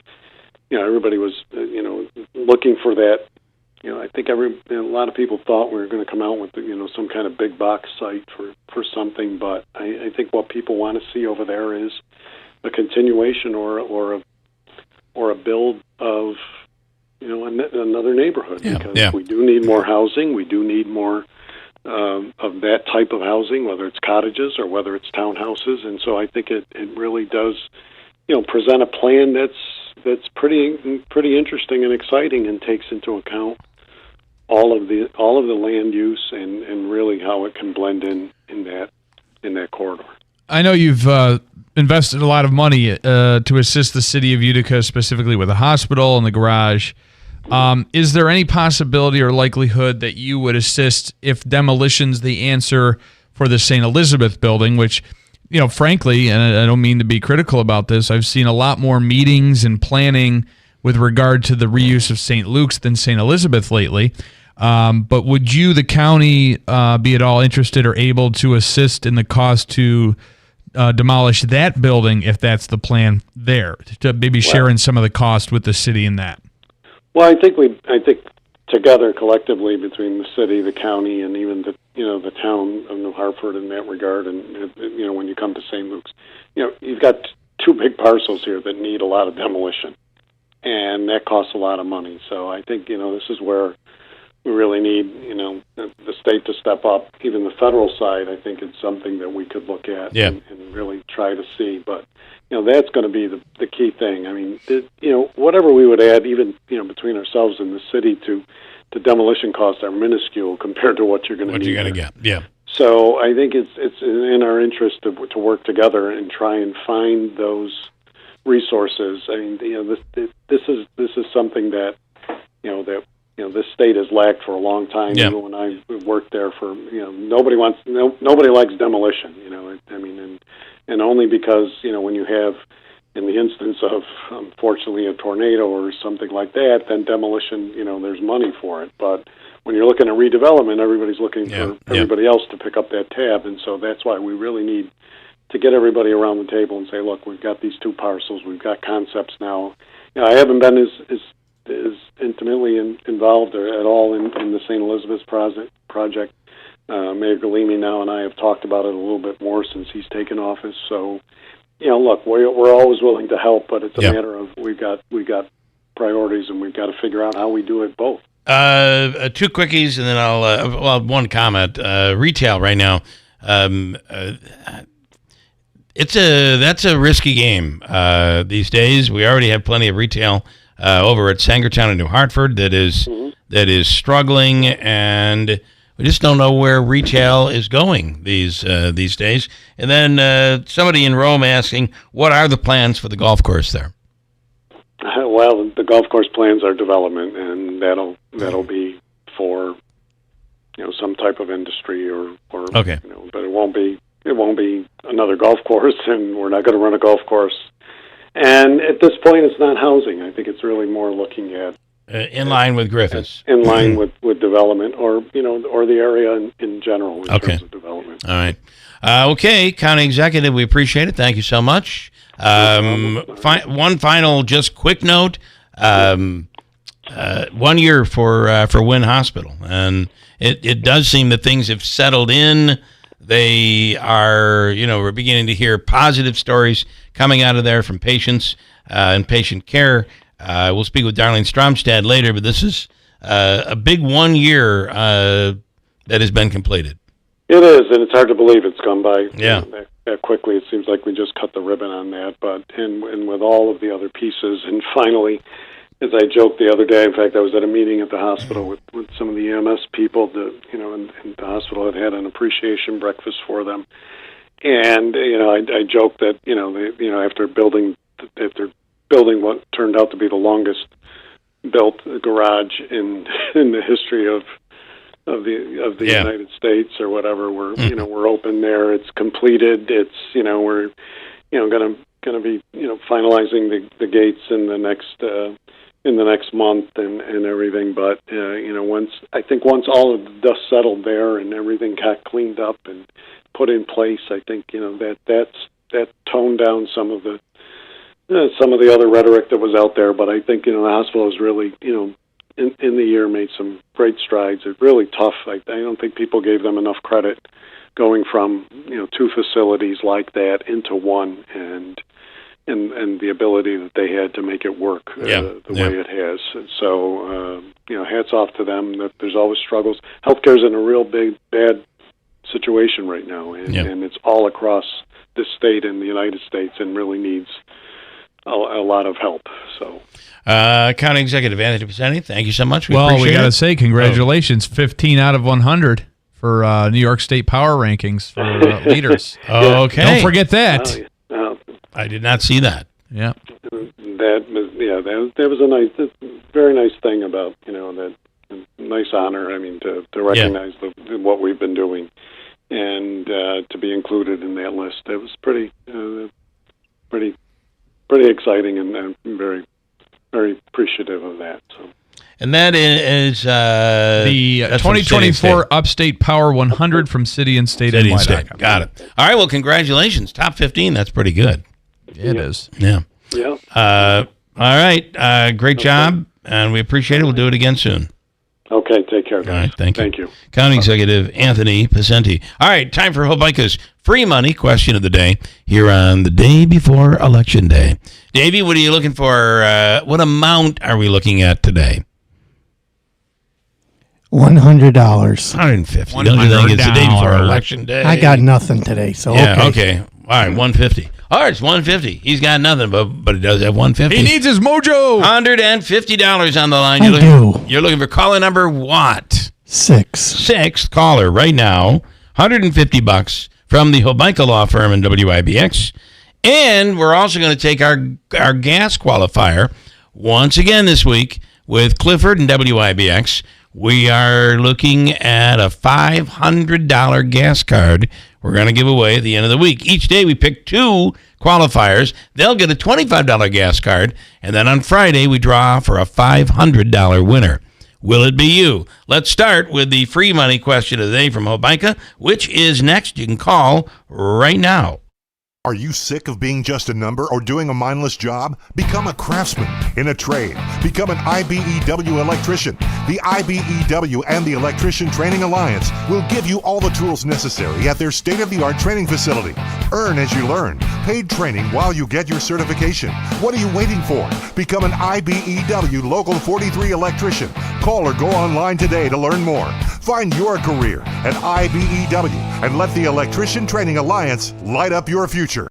Shop Dell Technologies' early holiday savings event for their lowest prices of the year. The future is on sale today with limited time deals on select PCs like the XPS 16 that accelerate AI with Intel Core Ultra processors. Early holiday savings is their biggest sale of the year and the best time to upgrade, but it's only here for a limited time. Shop now at Dell.com/deals. That's Dell.com/deals. I'm James Myers, candidate for state senate. Growing up, we didn't have much, like a lot of families who work hard to get by here in the Mohawk Valley. I joined the Army so that I could afford college, but service to our country taught me so much more. Like how important it is to keep our communities safe, to fully fund our police departments and emergency services, especially in rural areas. When I came home from active duty, I cared for my mom while she battled cancer. It was frustrating and complicated to get the care she needed. I wouldn't wish that struggle on anyone while they are also fighting for their life. I know our region badly needs better health care. I learned the value of service from the Army and the difference it can make in people's lives. And that's why I'm running for state senate, to serve the people, to work hard to make your life a little easier, a little safer. I'd be honored to have your vote. Paid for by Friends of James Myers. Let's set the record straight with Marianne Buttonshot. 1. Despite attack ads against her, featuring childish cartoons with lies and inappropriate distortions, she has refused to get mean and dirty. 2. Despite what you might have been told, she does not rubber stamp any politician, including the governor and New York City elites. She works with members of both parties, and she's fought to bring over $100 million to the Mohawk Valley. And 3, she's absolutely against taxpayer dollars being handed over to politicians so they can run for office. Her opponent took over $120,000 in taxpayer funds, much of it used to distort Marianne's record. And how much did Marianne take? 0, because she believes it's wrong. Assemblywoman Buttonshot supports our businesses, first responders, and veterans, a career educator delivering to all schools, and she's a farmer who supports other farmers. Vote for Marianne. Paid for by Friends of Marianne Buttonshot and not the taxpayers of New York State. It's not stopping. The lies and mudslinging just keep coming. It's time to tune out the negativity. We're educators who know John Mannion. Trust him. This guy gets it. He spent 25 years in the classroom, inspiring students for a generation. He took that spirit to the state senate. Fighting for us. Delivering record education funding. 50,000 jobs right here with the Micron Project. Record middle-class tax cuts. All while protecting our freedoms. In Congress, he'll lower costs for our families, protect Social Security and Medicare, and stand up to extremists. So the next time you see some angry ads and grainy video, tune them out. Take it from real educators. John Mannion will have our back. He always has. Vote John Mannion by November 5th. Common ground over chaos. Paid for by NY Common Ground, nycommonground.com. Not authorized by any candidate or candidates committee. NY Common Ground is responsible for the content of this advertising. Hey, Fred F. Collis and Sons, heating, cooling, and insulation. There are programs out there, and actually Andrew was talking about them a little earlier this morning. Programs out there that can assist you in upgrading your home heating. And we're not far from, having to turn that furnace on and leaving it on. We'll be in the 70s tomorrow and Wednesday. But it's coming. It's coming. And all you have to do is call Collis. They'll walk you through. There are programs that you can save between $5,000 and $24,000 in upgrades that include no out-of-pocket costs for you at all. Call them today, Fred F. Collis and Sons, and they'll start with a home energy assessment. It's absolutely free, and there's no purchase necessary whatsoever. But they'll help you by showing you where you might be losing your money, where you're losing your energy. Maybe it's bad insulation. Maybe it's windows. Could even be bad light bulbs. Light bulbs that just are drawing off your bill, or an old refrigerator. Let them come in and just let you know where you stand. And then help you take advantage of the money that's out there from NYSERDA and Power Plus program and other programs as well to make you energy efficient, or at least your home energy efficient. 315-860-1301. Fred F. Collis & Sons, Heating, Cooling, and Insulation. WIBX. This is Keeler. WIBX 950 and 92.3 FM. Now back to the Keeler Show. All right, it's time for our free money question of the day from the Hobica Law Firm, Joseph and Andrew Hobica. And the legal needs that you might have could be solved by the people at Hobica Law Firm. Call 315-724-1600. On the line right now is Eric in Deerfield, ready to take a shot at Hobica's free money question of the day. Eric, good morning. Good morning, Bill. Andrew, Davey. Good morning. Are you ready? Yes. Okay. Here's your question. You're going to have 7 seconds to answer. Here we go. Legos and Ozempic were created here. Where are we talking about? Ready? Go. New York State. It's in New York State. It is not. That was my guess. I used this because it was actually a segment on 60 Minutes last night.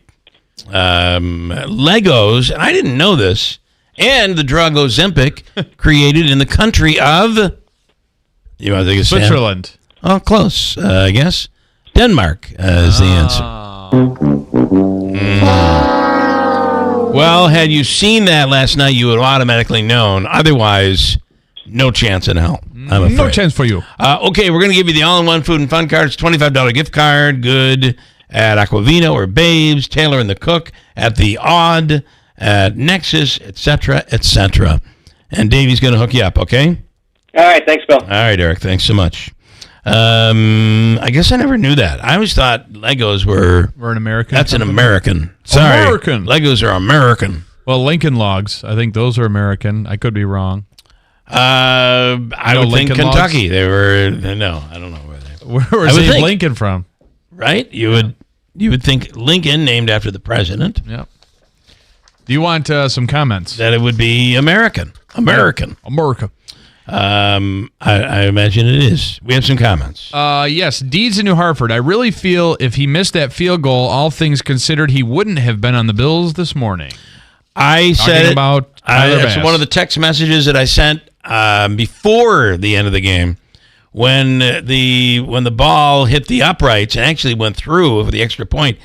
I had said that I really think he'll be gone by tomorrow morning. Yeah. But then he kicks that long field goal, and all is forgiven. All is right in the world, yes. Yeah, that could be a big boost for his whatever's going on in his head. He's been a solid kicker for the Bills. I know, but Bills and kickers, boy, I know. not a great all history of a sudden, there. It's been crazy. We did speak to Congressman Brandon Williams early this morning on the program. He was in here. He was here before Davey got here. He was waiting with bated breath. Okay. But that did prompt conservative Ralph in Pennsylvania to comment. Let Mr. Williams know that the back of MAGA will be broken one election at a time. He is an arrogant peddler of all the MAGA lies and fear-mongering talking points. Bye-bye, Brandon. Also, it's unfortunate Bill didn't play some clips from his January 7th, 2021 show just to remind people of local reaction to the J6 attack on our Capitol. Although there's been a lot of justice meted out to the J6 traitors, the main lead traitor has yet to been held accountable for his lead role. Conservative Ralph in Pennsylvania. Oh, you're calling him conservative? Yes. Listen, I think it's a huge mistake for any Republican to try to downplay what happened on January 7th or January 6th, I guess, or on the 7th. To downplay that is a mistake. Take it. It was ugly. It was a terrible moment in our history. End of story. Deeds New Hartford also saying it's Lego, not Legos, but if there's multiple Lego, wouldn't it still be Legos? Well, I know that they didn't invent just one. They invented many. There were several, and they all end up on your foot at the plural. floor. Plural is what I use. My apologies. Stepping on a Lego is like stubbing your toe. Oh, it'll kill worst. you. It'll just destroy you. Davey, what do you want? I got somebody talking about you, Davey, now. You just shut your mic off. Okay, here he comes. What do you got somebody talking about? Well, let's start with what you were going to say. Talking smack. Oh, I was going to say, don't forget to do the gas giveaway. I'm about to do that right now. Can I read a comment on your mojo? Oh. Okay. Davey, regarding the free money question, on Mondays, Davey tends to be mojo free. And without mojo on Monday mornings. He's usually tighter than 3 coats of paint on a Monday. Well, today you were, and you just gave up. We made it 150. He needs one of those octo shots from Daylight Donuts to get his mojo back. And you know what that is? That's espresso, but it's 8 shots of espresso. Wow, I need it this morning. I don't would have you running around the studio. No, I don't need that. You might. I get it. Do you ever drink coffee? Have you ever had it? I drank it once when I was in Boy Scouts. When I became a leader, I had to force me. They wanted me to drink coffee. I tried it. I spit it out, and I haven't drank it since. Okay. Fair enough. Well, I was just telling you the truth. I know asked if I ever were. tried coffee. I was being forced That's to tell him. Your mojo's coming back, Dave. It's coming back. We're trying to pull it out of you. We're trying to get it out. All right, WIBX and Cliff's Local Market are giving people a chance to win $500 in gasoline. Each day this week through Thursday, we will qualify 2 people to win a $25 Cliff's Local Market gas card. And then this Friday, of the 8 people that we qualify who won $25, one of them will be selected to win $500 in gas. $500. And technically, they'll be at $525. So I'm going to take the callers right here. I'll take them in here, okay, for you. Caller number 5 right now at 315-736-0186. 5th caller through the lines, 315-736-0186 right now. Lighten up already. To win a $25 gift card. Are you ready? 315-736-0186. Hi, good morning. You're calling number 1. All right. Okay, sorry. You're number 2. Give it another try, okay? Hi, good morning. You're calling number 3. Thank you. All right, thank you. Very polite. Sounded like good morning. You're calling number 4. You're number 4. All right, sorry. Good morning. You're calling number 5. Hey, Bill, how you doing? Good. How you doing, man? Calling number 5. All right, thank you. Caller 5 was the caller. Oh, it was the caller. Oh, you're right. It was. I was wondering what you were doing. You're right. I thought I was going for 7. I think that was it Larry? It was Larry. I could tell. And David, is this you? I'm sorry. We already have our winner. Oh, okay. All right. Thanks so much. That is funny. I completely hung up on him. I know and I didn't know where you were going. I kind of got that sense. Damn it, Larry! You're the winner. You won the $25 gift card. You never qualified to. You saw the number, right? Okay, it's Larry. Call back, Larry. My apologies. I just hung up on him. Gotta go. Top of the hour news. Have you been thinking about buying a new hot tub or spa? Now is the time. Liverpool Pool and Spa has a large selection of American-made spas and hot tubs. Enjoy year-round for both relaxation and hydrotherapy. Fast delivery and installation available, as well as local service and support long after the sale. Financing options also available for qualified buyers. Stop into the Rome location today on 1501 East Dominic Street in Rome, or visit liverpoolpoolandspa.com for more information. Don't just dream it, live it. This is how it works. Kathy Hochul can't pass anything without Assembly yes votes. Billions in tax dollars to illegals. Marianne Button-Shawn voted yes. Keeping criminals out of jail. Marianne Button-Shawn voted yes. Banning gas stoves in the future. Marianne Button-Shawn voted yes. The reason so much doesn't work for us is that Marianne Button-Shawn is a vote for Kathy Hochul. It's time to vote for our needs. Vote Christine Esposito for Assembly. Paid for by friends of Christine Esposito. Joe Griffo is there when we need him. No matter how big or small the issue, Joe makes a difference. He has the clout in Albany to get things done, and that's huge for all of us. As Assistant Minority Leader, Joe's helped secure over $1 billion for roads, bridges, and schools, and investments like the Odd, Wynn Hospital, and high-tech jobs at Griffiths and Marcy. We're coming back because Joe Griffo has our back. This fall, vote to re-elect Senator Joe Griffo because Joe gets things done. This is Senator Joe Griffo, and our recent progress is amazing. But there's so much more to be done to keep the momentum going, whether it's delivering critical aid for infrastructure and schools or supporting small business. I'll keep the pressure on Governor Hochul and the New York City majority to reverse our dangerous bail laws and to stop the flow of illegal immigrants. It's time to give law enforcement the tools that they need to keep us safe. I'm Senator Joe Griffo. I appreciate your support, and I'm asking for your vote. Paid for by Friends of Joe Griffo. From the Stanley Theater Studios, WIBX Utica, Rome, W295EI, WIBX 950 and 92.3 FM, a Town Square media station. It's the final day of the campaign. I'm Dave Anthony, Fox News. Tuesday, you have to stand up and tell Harris that you've had enough.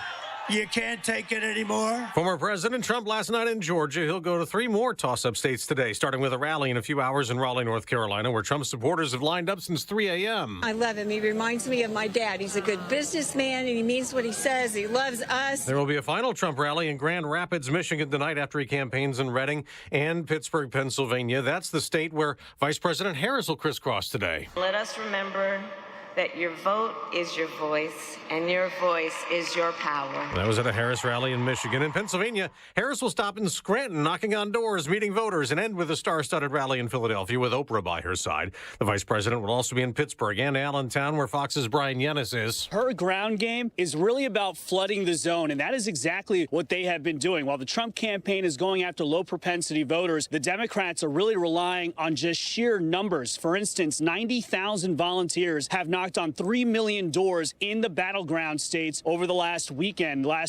A lot of Americans won't be going to the polls tomorrow. More than 77 million people have already cast their ballots. That is about 49% of the total number of people who voted in 2020. That's Fox's Madeline Rivera. The music business is mourning an icon. Quincy Jones was behind Michael Jackson's Thriller, and he produced hits for many other stars, even brought many of them together for a famous song. That was in 1985, a USA for Africa charity song that was the fastest-selling single ever at the time. It also won Quincy Jones one of his 28 Grammy Awards. He's also in the Rock and Roll Hall of Fame. Quincy Jones died at his Los Angeles home at the age of 91. America's listening to Fox News. An official message from Medicare. Medicare plans change from one year to the next. And this year, it's important for you to review your current coverage and compare all your options during Medicare open enrollment. Compare health plans, drug coverage, and costs. See if you can save some money, and don't forget to make sure your drugs are covered. Open enrollment ends December 7th. Visit Medicare.gov or call 1-800-MEDICARE. Paid for by the U.S. Department of Health and Human Services. You know, the big wireless companies want you to overpay for data that you don't need, but you don't have to settle for that with Pure Talk.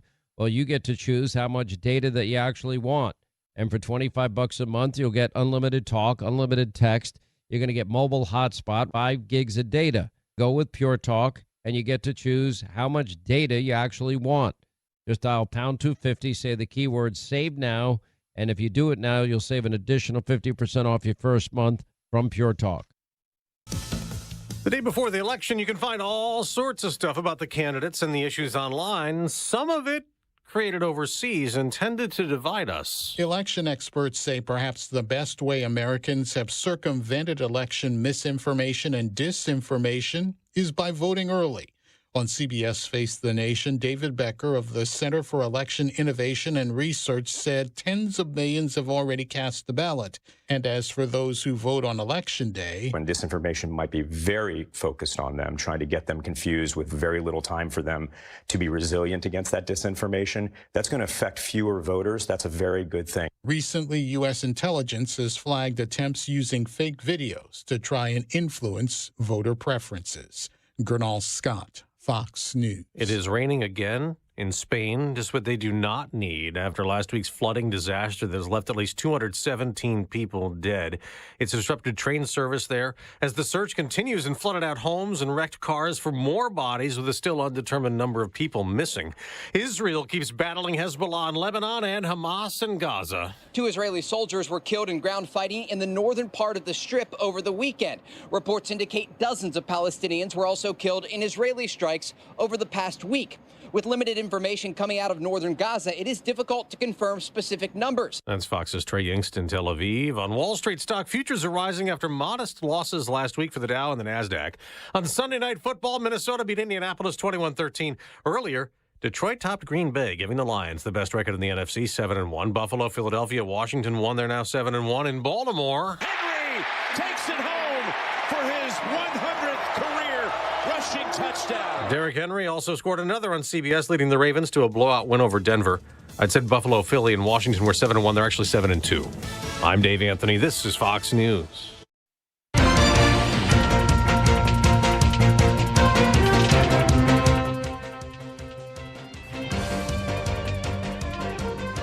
Good morning, WIBX 950 AM, 92.3 FM news time, 8:05. I'm Andrew Dominio. This update brought to you by...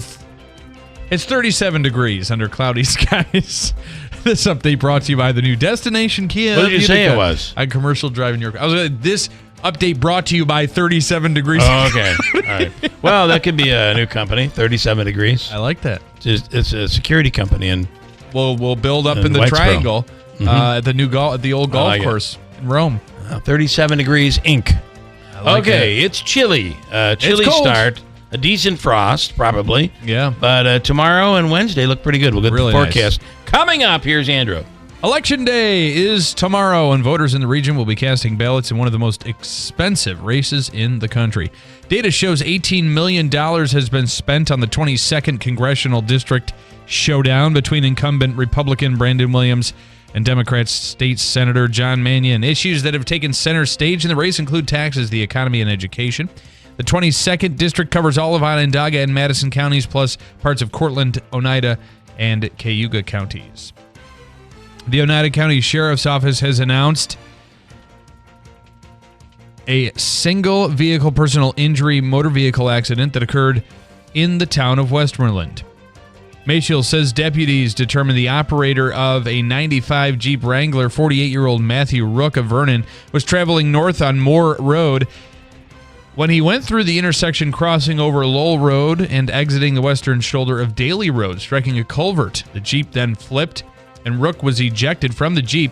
Life-saving measures were performed on scene, and Rook was transported to Wynn Hospital for further medical treatment.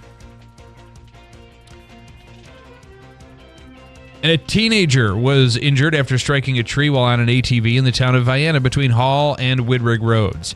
The Oneida County Sheriff's Office says the 13-year-old from North Syracuse was driving east on the C4C State Trail when he lost control and struck a tree, leading to him being ejected from the ATV. The teen suffered a leg injury and was transported to Upstate Medical Center in Syracuse for treatment. Central New York drivers are still handing over less of their hard-earned money to fuel up their vehicles these days. AAA says the average cost for a gallon of regular fuel in the Utica-Rome region is $3.32. That's down a penny in the last week and is 1 cent less than this time a month ago. Currently, the state average is $3.18, while nationally it's $3.10. Cold weather will arrive before you know it, and Empire State residents can get help with staying warm this winter. There's more than $360 million in federal funds available through the Low-Income Energy Assistance Program. The money will help folks afford their energy bills and make cost-effective repairs to their home heating systems. Anyone interested in applying or who just wants to check if they're eligible for assistance can do so at energyhelp.us. WIBX 950 AM, 92.3 FM news time, 8:08. Your weather forecast is brought to you by John's Mobile Home Parts and Accessories in Riscony Falls. For all your mobile home needs, it's worth a trip. Go to johnsmobilehomeparts.com for more information. Here's the latest forecast from the WIBX Weather Center. The appetizer today was some slightly warmer than average temperatures for the main course.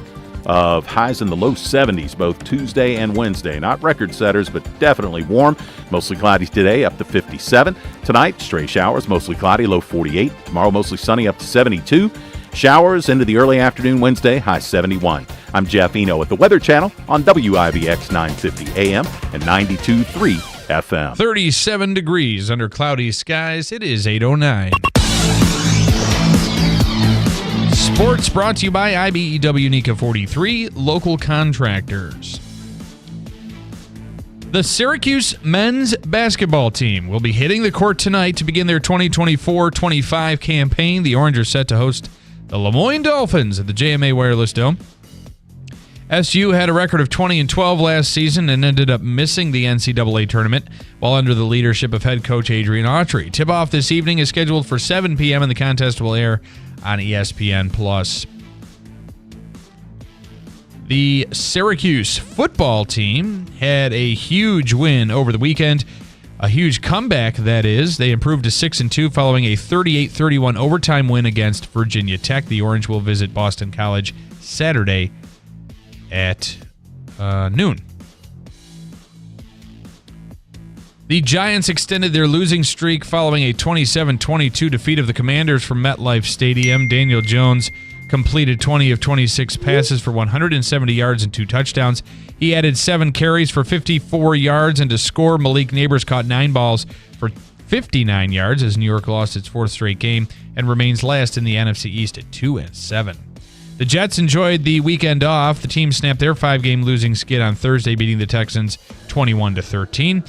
They are second in the AFC East at 3-6 after the Dolphins fell to the division-leading Bills 23-20 yesterday. And what a game! 30-37. I don't know where they got that score from. 30-27 was the final in Buffalo yesterday. Tyler Bass getting that game-winning final seconds kick, 61 yards for young Tyler, and what an awesome end to that game it was. Is he young? I don't know. I don't think he's young. He's young comparatively. Well, he's been there for quite a while. Yeah, but he's still, Okay. As far as the league goes, he's not so young. Okay. All right. Fair enough. Fair enough. Look up, see how old he is. I'd like to know. Okay. I'm going to tell you, I thought he was 27 gone. years old. That's young. That's old. I mean, think about it.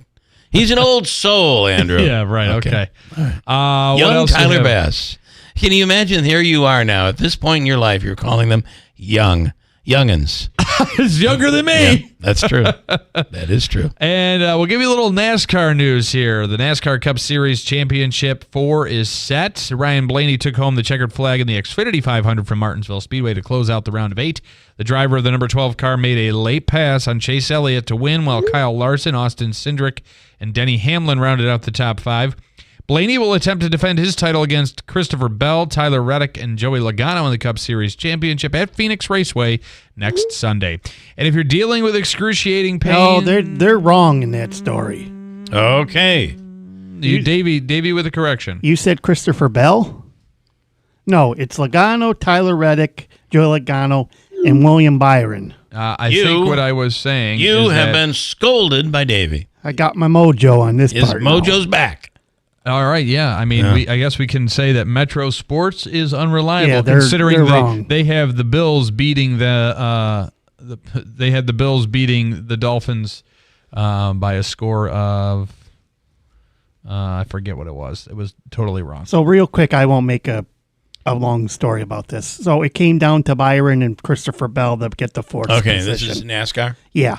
So they had to go back to review because Christopher Bell was trying to attempt to pass Bubba Wallace, and what they have at Martinsville is the wall rule. So he got up close against the wall and scraped the wall, and that's how he could have got in. But they reversed the decision, and William Byron got in. Okay. All right. Well, I missed that yesterday, but I'm glad we get a little recap. Thank you. Well, I watched it after the Bills because you guys know I love NASCAR. You're a NASCAR lover. You are. You absolutely are. That's it. You're all set? Coming up, we'll speak with Ryan Schmelz from Fox News Radio. We'll get to that coming right up. And it's the day before Election Day. No voting today. Tomorrow is Election Day. We'll talk to Ryan on that coming up. Joe Griffo is there when we need him. No matter how big or small the issue, Joe makes a difference. He has the clout in Albany to get things done, and that's huge for all of us. As Assistant Minority Leader, Joe's helped secure over $1 billion for roads, bridges, and schools, and investments like the Odd, Wynn Hospital, and high-tech jobs at Griffiths and Marcy. We're coming back because Joe Griffo has our back. This fall, vote to re-elect Senator Joe Griffo because Joe gets things done. This is Senator Joe Griffo, and our recent progress is amazing. But there's so much more to be done to keep the momentum going, whether it's delivering critical aid for infrastructure in schools or supporting small business. I'll keep the pressure on Governor Hochul and the New York City majority to reverse our dangerous bail laws and to stop the flow of illegal immigrants. It's time to give law enforcement the tools that they need to keep us safe. I'm Senator Joe Griffo. I appreciate your support, and I'm asking for your vote. Paid for by Friends of Joe Griffo 2024. I'm James Myers, candidate for state senate. Growing up, we didn't have much, like a lot of families who work hard to get by here in the Mohawk Valley. I joined the Army so that I could afford college, but service to our country taught me so much more. Like how important it is to keep our communities safe, to fully fund our police departments and emergency services, especially in rural areas. When I came home from active duty, I cared for my mom while she battled cancer. It was frustrating and complicated to get the care she needed. I wouldn't wish that struggle on anyone while they are also fighting for their life. I know our region badly needs better health care. I learned the value of service from the Army and the difference it can make in people's lives. And that's why I'm running for state senate, to serve the people, to work hard to make your life a little easier, a little safer. I'd be honored to have your vote. Paid for by Friends of James Myers.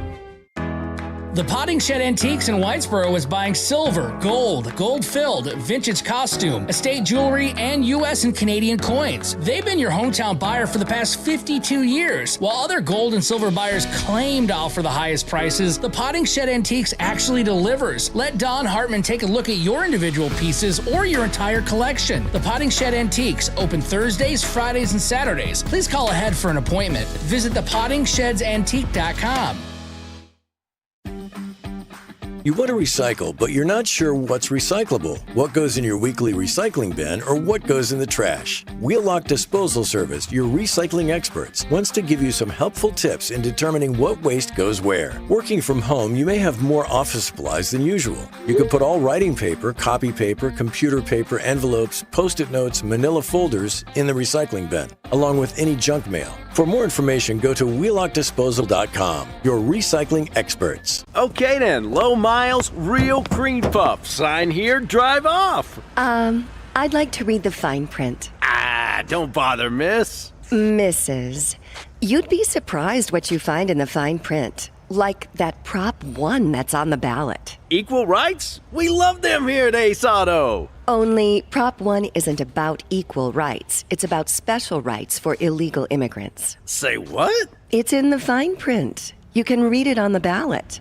Under Prop 1, national origin gets constitutional protection. Huh, that means... I do my own research. I noticed. Well, critics say Prop 1 could block local efforts to deal with the migrant crisis and give illegals a constitutional right to taxpayer benefits. Prop 1 could even open the door for non-citizens to vote here. Okay, I'm sold. I'm voting no on Prop 1. It's a clunker. Paid for by Vote No on Prop 1 Committee. Vote no on Prop1.org. WIBX. This is Keeler. WIBX 950 and 92.3 FM. Now back to the Keeler Show. All right, portions of today's programming brought to you by Sarah's Flooring Outlet. If you need flooring, there's only one place to go. It's in Sarah's Flooring Outlet. Right now, you can get $50 off your next purchase on their website. You can get 6 months interest-free financing. See why more people buy from the big store. It is in Sarah's Flooring Outlet. If you want flooring, you go to the experts that deal in flooring.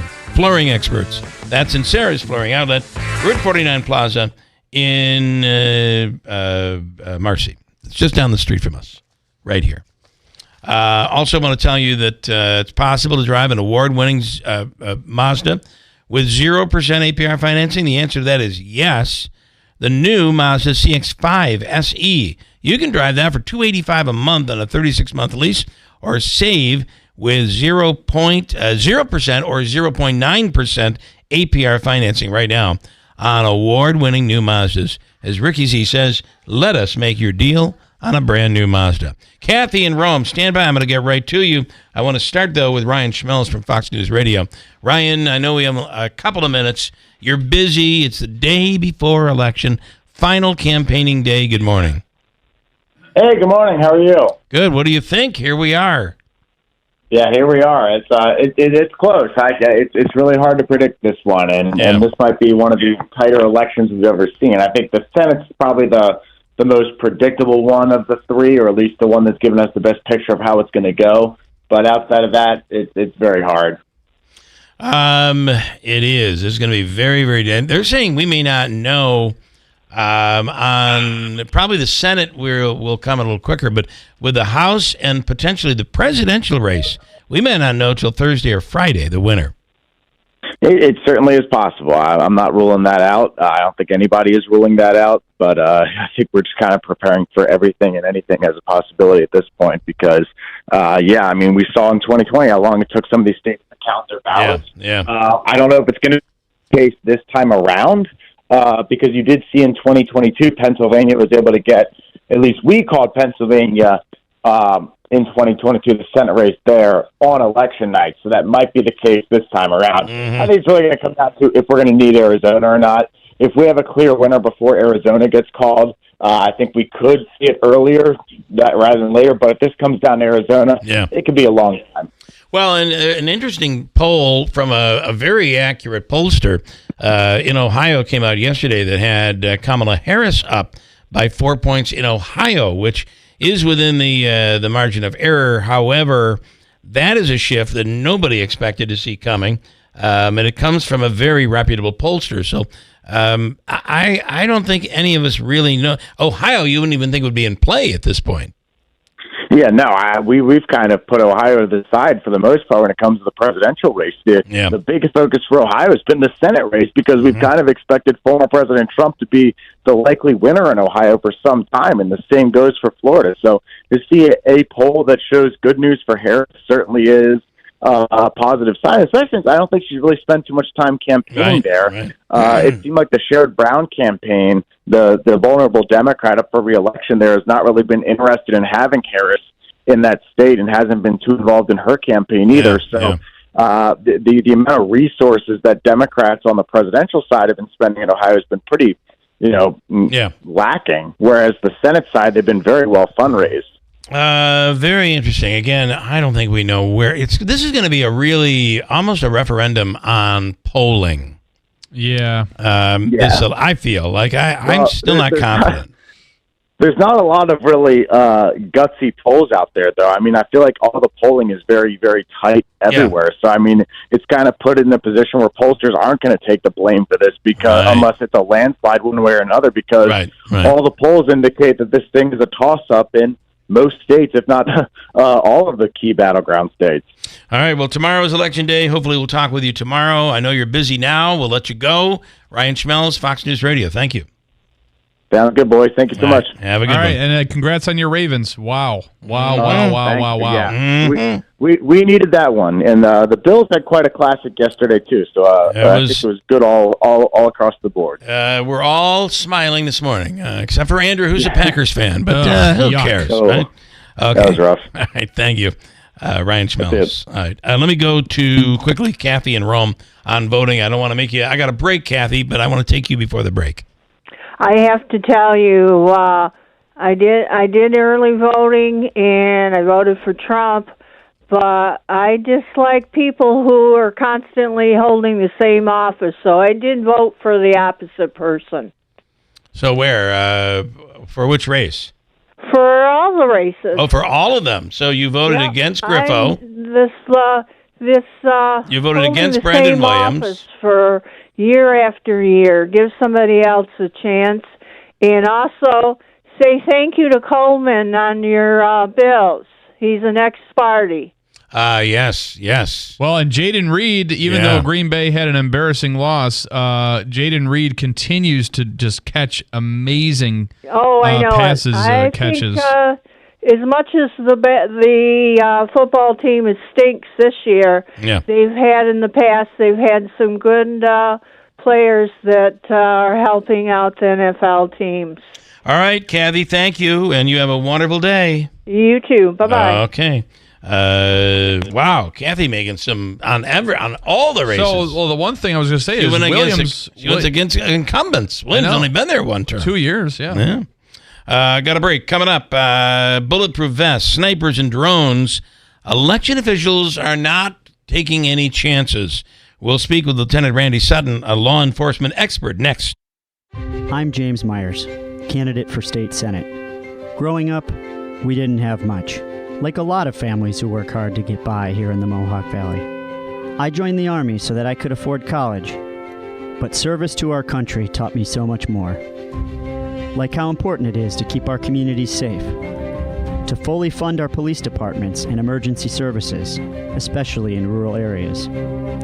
When I came home from active duty, I cared for my mom while she battled cancer. It was frustrating and complicated to get the care she needed. I wouldn't wish that struggle on anyone while they are also fighting for their life.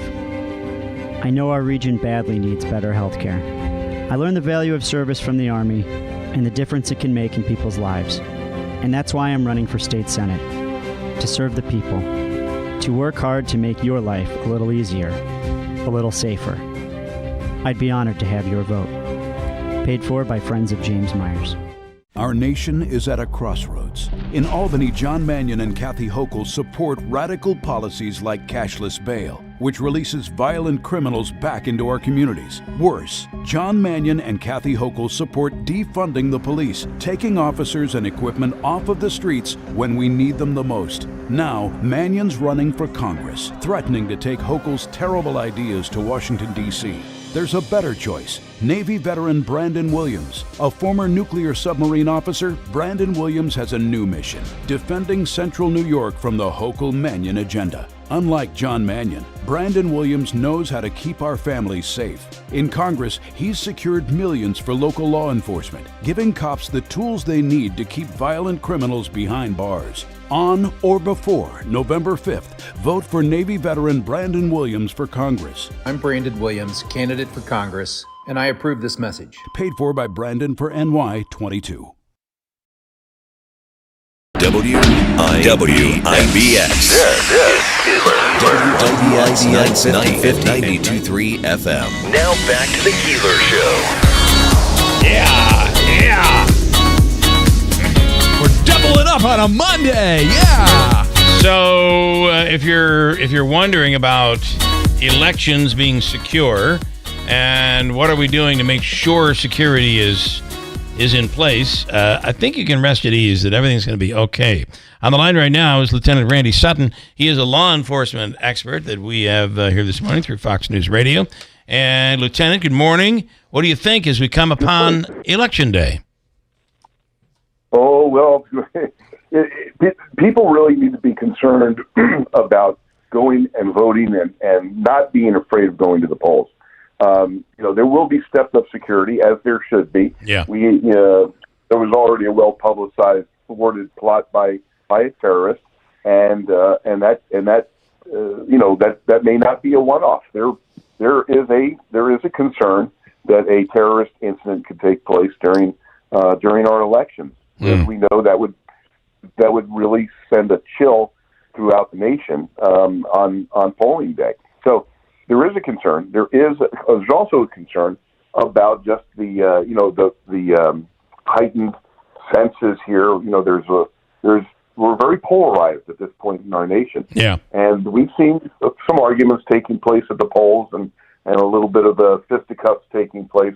So that's probably more of the nature that we will see during this election day than an attack. But there's a phrase in law enforcement called preparation, not paranoia, and I can tell you that there is preparation taking place in police agencies across the country. Well, and I think what scares me is there are some people trying to take this into their own hands. We don't need a group of vigilantes. We really need to rely on each individual location, polling place, correct, and the police rely on the authorities, not somebody trying to go in there and they think they're doing the right thing when in reality it could go very, very bad. I'm worried about that. And that is a concern. And you're absolutely right that it's the law enforcement function. But the other thing, you don't want an armed camp either. You don't want to. Right. You know, the visual is chilling. You know, if you have a lot of armed, police officers with weapons at the ready, and it reminds you of the Banana Republic. So we want to be careful of that too. I am more concerned with the possibility of violence should the election not go the way certain people want. I agree. You have to look right. D.C. is they're boarding up some of the places near the White House. Some of the businesses are. Portland, the same thing, because they've seen the violence that takes place. I mean, look what happened in Los Angeles just over a baseball game, right? Mm-hmm. So so we have to be planning for all those contingencies. Yeah, I fear no matter which way the race goes that there's the potential for something bad, and boy, I guess we're so polarized. It's so close, but the reality is we can. I am a believer that we can rely on our elections. The beauty of our elections, it's run by each individual election district throughout all of the United States. This isn't a centralized election system where a hacker can come in and mess with our elections. The whole thing, yeah. It is all very individualized, done by some very dedicated election workers, and we should have faith that is going to. There's not going to be any cheating. You're not going to need to take up arms to be able to make sure there's a fair election. Well, that's exactly my thought too. That 99.9% of the people that are working at these polls, I mean, these are volunteers. Most of these people, yes. and they care about our election process, which is sacrament to our nation. Mm-hmm. So it's I'm in agreement with you, and I don't believe there will be anything widespread. Unfortunately, you have to, in this day and age, you have to be prepared for the possibilities. And so I have a feeling we will hear something about an incident or two taking place. Yeah. But yeah. Well, let's be isolated, I think. Let's hope there's not that. And anytime you have anything big, we are vulnerable for a terrorist attack. And boy, wouldn't our the opponents, the people who hate us, wouldn't they love to disrupt the most important day in our year, in our political system, this big election day? They would love to disrupt it. Yes, they would. We got to be on, keep your eyes open, I guess. Just keep your eyes open. Preparation, all right. Paranoia. Fair enough. Okay, Lieutenant Randy Sutton, thank you so much. Have a wonderful day. Thank you. Good to talk to you guys. Thanks for what you do. Thank you. Paranoia is a bit of the problem, right? Be careful of that. Yeah. All right, I want to tell you that Randall's Pharmacy in New Hartford will come to your workplace and this is a great service. Do a vaccination day where this could really help your company preventing a mass sickness. And that doesn't matter how large the business is. Call them today at 315-732-1615, and Randall's will come to you. If you're in need of a vaccination personally and you want to get it, shingles, flu, RSV, pneumonia, scurvy, COVID. Andrew's big on scurvy. You can go right to Randall's in New Hartford. Walk in. There's no appointment necessary. A pharmacy that is ready to take care of you right next to Cavallo's on Genesee Street in New Hartford, or call them at 315-732-1615. It's been 1 year for Wynn Hospital. MVHS CEO Darlene Stromstad is next. Let's set the record straight with Marianne Buttonshot. 1. Despite attack ads against her, featuring childish cartoons with lies and inappropriate distortions, she has refused to get mean and dirty. 2. Despite what you might have been told, she does not rubber stamp any politician, including the governor and New York City elites. She works with members of both parties, and she's fought to bring over $100 million to the Mohawk Valley. And 3, she's absolutely against taxpayer dollars being handed over to politicians so they can run for office. Her opponent took over $120,000 in taxpayer funds, much of it used to distort Marianne's record. And how much did Marianne take? 0, because she believes it's wrong. Assemblywoman Buttonshot supports our businesses, first responders, and veterans, a career educator delivering to all schools, and she's a farmer who supports other farmers. Vote for Marianne. Paid for by friends of Marianne Buttonshot and not the taxpayers of New York State. You'll find no shortage of work to do in a New Holland Workmaster or Boomer compact tractor. Available now at Clinton Tractor. Get 0% financing for 72 months, plus no payments for 90 days, or choose cash back on these 24 to 55 horsepower compact and subcompact tractors. Stop into Clinton Tractor today or at clintontractor.net. Offer ends soon. We are the leader in service, Clinton Tractor. Have you been thinking about buying a new hot tub or spa? Now is the time. Liverpool Pool and Spa has a large selection of American-made spas and hot tubs. Enjoy year-round for both relaxation and hydrotherapy. Fast delivery and installation available, as well as local service and support long after the sale. Financing options also available for qualified buyers. Stop into the Rome location today on 1501 East Dominic Street in Rome, or visit liverpoolpoolandspa.com for more information. Don't just dream it, live it. I'm James Myers, candidate for state senate. Growing up, we didn't have much, like a lot of families who work hard to get by here in the Mohawk Valley. I joined the Army so that I could afford college, but service to our country taught me so much more. Like how important it is to keep our communities safe, to fully fund our police departments and emergency services, especially in rural areas. When I came home from active duty, I cared for my mom while she battled cancer.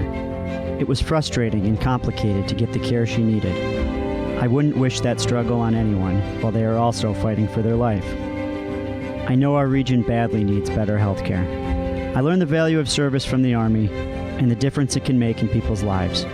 And that's why I'm running for state senate, to serve the people, to work hard to make your life a little easier, a little safer.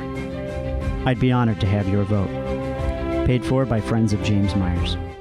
Hey, I want to tell you about Herkimer County. There's so much to do, like the Old Forge Library and Town of Webb Historical Association History Series, which goes on now beginning November 17th all the way through February 27th. Details available at experienceherkimercounty.com.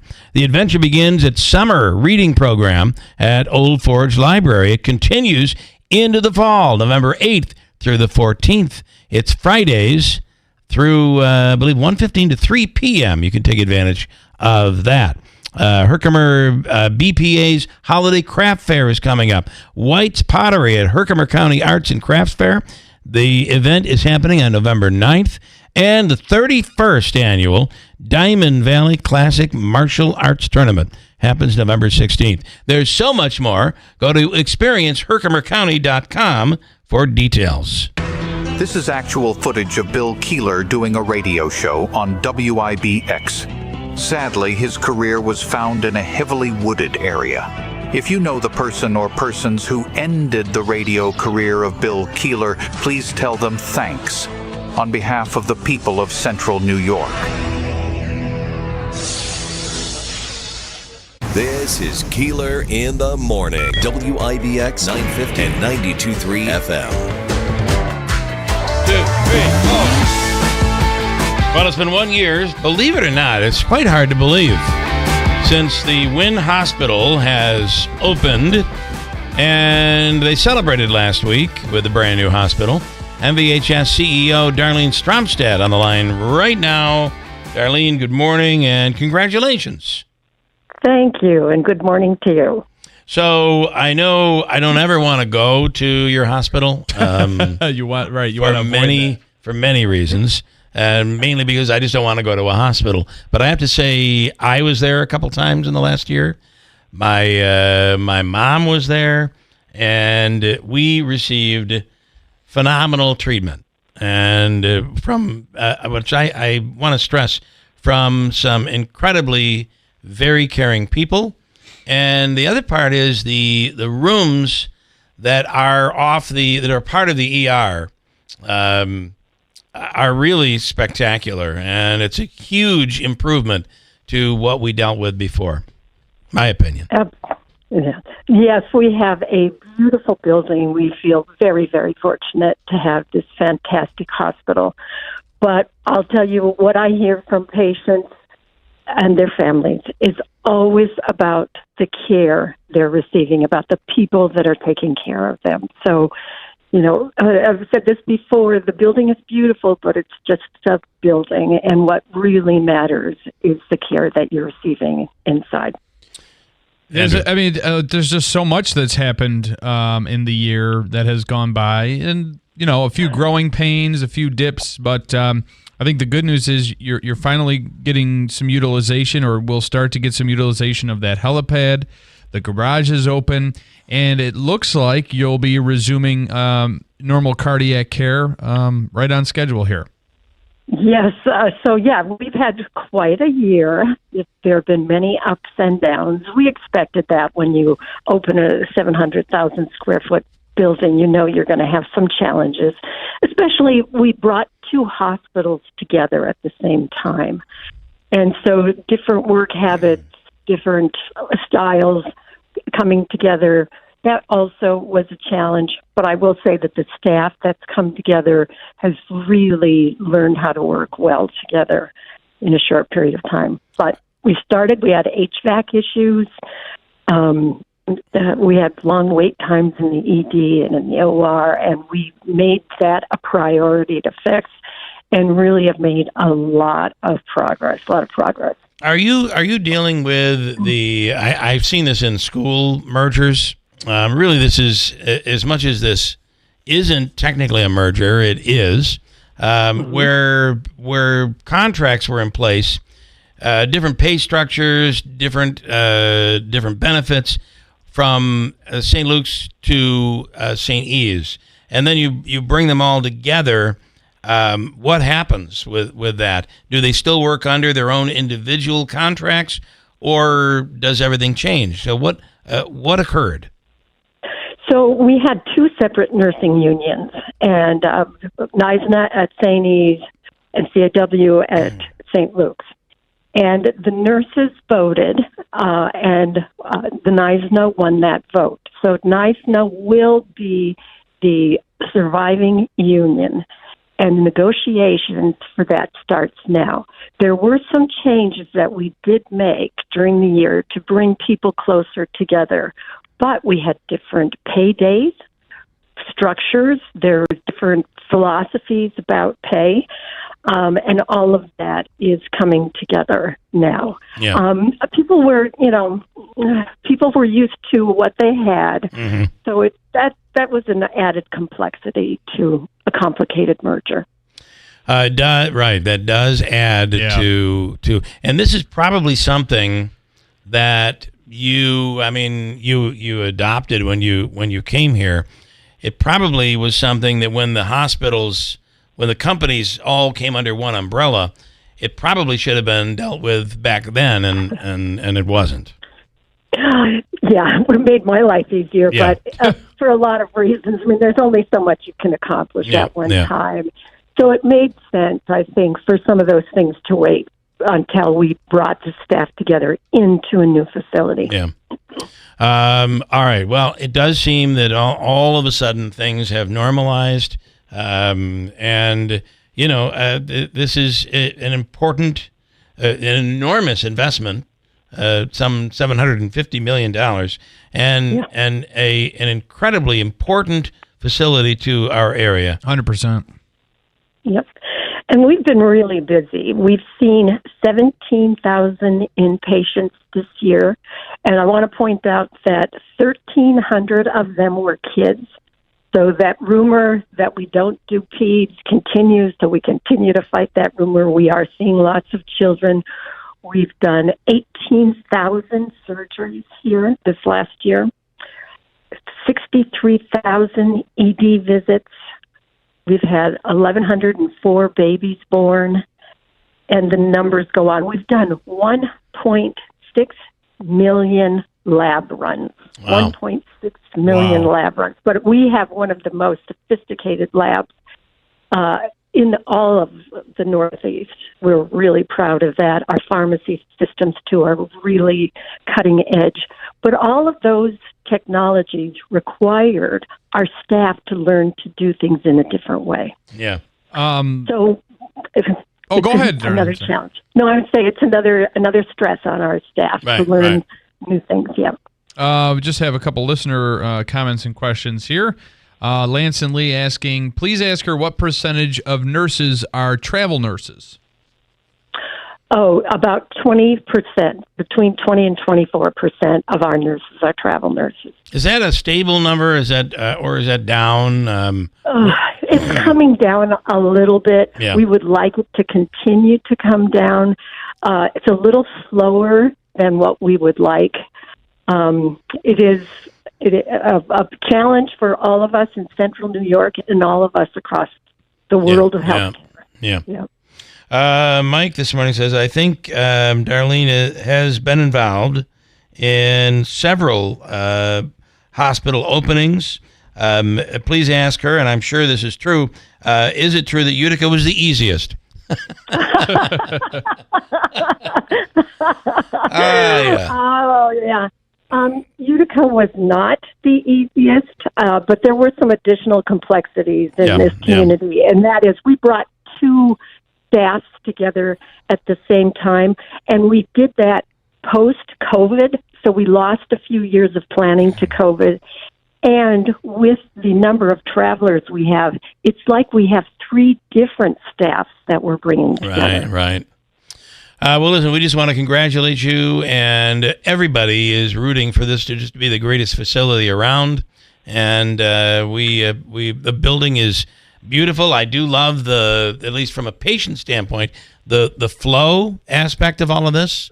And I think that it will only continue to get better from here. Well, this is all part of a greater vision for healthcare in our community. So, we've also opened a medical office building downtown, not completely. We're still waiting on some CONs. Our medical residency program has grown significantly, and we have 140 physicians in training between med students and residents engaged in our facility right now, which is really remarkable, and that speaks to our future. Yeah. All right, Darlene, thank you for the time. Congratulations. Thank you. Good to talk to you guys. Have a great day. All right, have a good one. Yep. We'll break and come right back. I want to tell you there's a major story about cancer that is out this morning from last week, and I want to give you that. And also, I don't know if you noticed, but somebody is a bit obsessed with us. One, Katie Aiello cannot seem to stop talking about us. And I think she's, upset that we told the truth and we uncovered the truth. We've covered the DA's office. We've covered the story independently. Now, I may have an opinion, just like you might have an opinion, like anybody else might have an opinion of that ugly alleyway. Right. That's my opinion. Yeah. It is disgusting. Yeah. Okay. No doubt. And it's getting worse. Getting worse. But that is not a statement about not a personal attack. Her. No. Right? And even when I say she tends to lie all the time, that's just being honest. I'm just being honest. Well, and what happens is that she's now taken this event that people have kind of mentioned. Yes. And she's the one that continues to breathe life into it. She does. She's extending it on. Well, she's the victim. She thrives off of it. She's the victim. She's been... And it's all personal, and everyone's coming after her. The DA's office spending hundreds of thousands of dollars on her. Everybody is interested in Katie Aiello. Personally, if she just were to go away, I don't think any of us would even notice, to be honest. But I do want to address her latest video. What you mean is remove her seat and no longer be in public office, is what you're saying. I'm not. I'm just saying if she just were to go somewhere else. Yeah, right. Like Herkimer. Right. Go home. I wouldn't even realize it, is what I'm saying. Let me tell you about the Falcon Clinic in Washington Mills. It's the only osteopathic medical clinic here in central New York.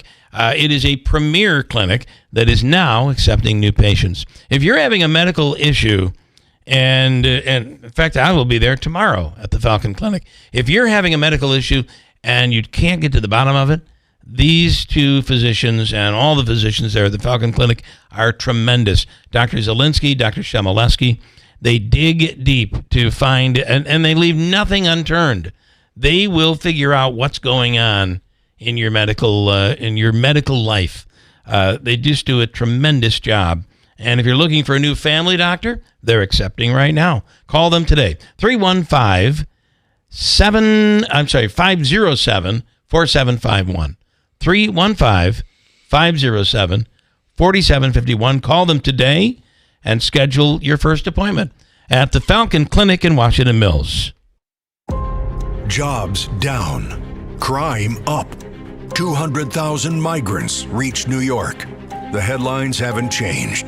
For 15 years, Kirsten Gillibrand's talked the talk, but she hasn't walked the walk. Gillibrand's failed to fix the economy, and she helped pass cashless bail and open the southern border. I'm Mike Sapricone. I spent 20 years as a New York City cop, working the toughest beat in the country. Then I started a global security business right here in New York. I've traveled to every county and every corner of the Empire State, and I've heard the same thing. People tell me they haven't seen Kirsten Gillibrand for years, and I say you couldn't even pick her out of a lineup. I spent my life getting things done. It's time to finally get serious about fighting crime, creating jobs, and ending the migrant crisis. Let's get going. I'm Mike Sapricone, candidate for U.S. Senate, and I approve this message. Paid for by Sapricone for Senate. Oh, you've seen these before. Would you rather have to spell and pronounce charcuterie or step on a Lego? Next one. Would you rather start Social Security as soon as you can or see other possibilities? Lee Baldwin & Company can't help you with your feet, but they can help you find out why planning withdrawals can be as important as the investment. Lee Baldwin & Company. Find your investment answers at investtoday.com. Member FINRA SIPC. It is me? Okay, I'll go. I want to tell you, I'm already hungry. You know, I've started a very strict diet today. And I'm going back to, I tried to avoid the keto thing. I'm going back to it. And I have to say that Tony's in Washington Mills has a buffet. And Davey will be there today, as a matter of fact. It's every Monday through Friday. I went there on Friday. Every Monday through Friday. You were there on Friday and enjoyed it. It's from 11 a.m. till 3 p.m., and it's the biggest Italian buffet in the area. It is the only Italian buffet in the area. $15.95 a person, $9.99 for kids 5 to 10, and under 5 free. And I just have to say, the food is tremendous. And you can stay on your whatever diet you're on. You may want pasta. I'll avoid the pasta, but the pork tenderloin, the Virginia ham, even you could get away with a little chicken cacciatore, which is just so good. There's salads, homemade desserts, pastas and fruits, and of course, homemade soup every single day at Tony's in Washington Mills. Located on Oneida Street in Washington Mills, or technically in New Hartford. It's the Italian buffet, Monday through Fridays, at Tony's in Washington Mills. You can dine in or take out. This is Keeler in the Morning. WIBX 950 and 92.3 FM.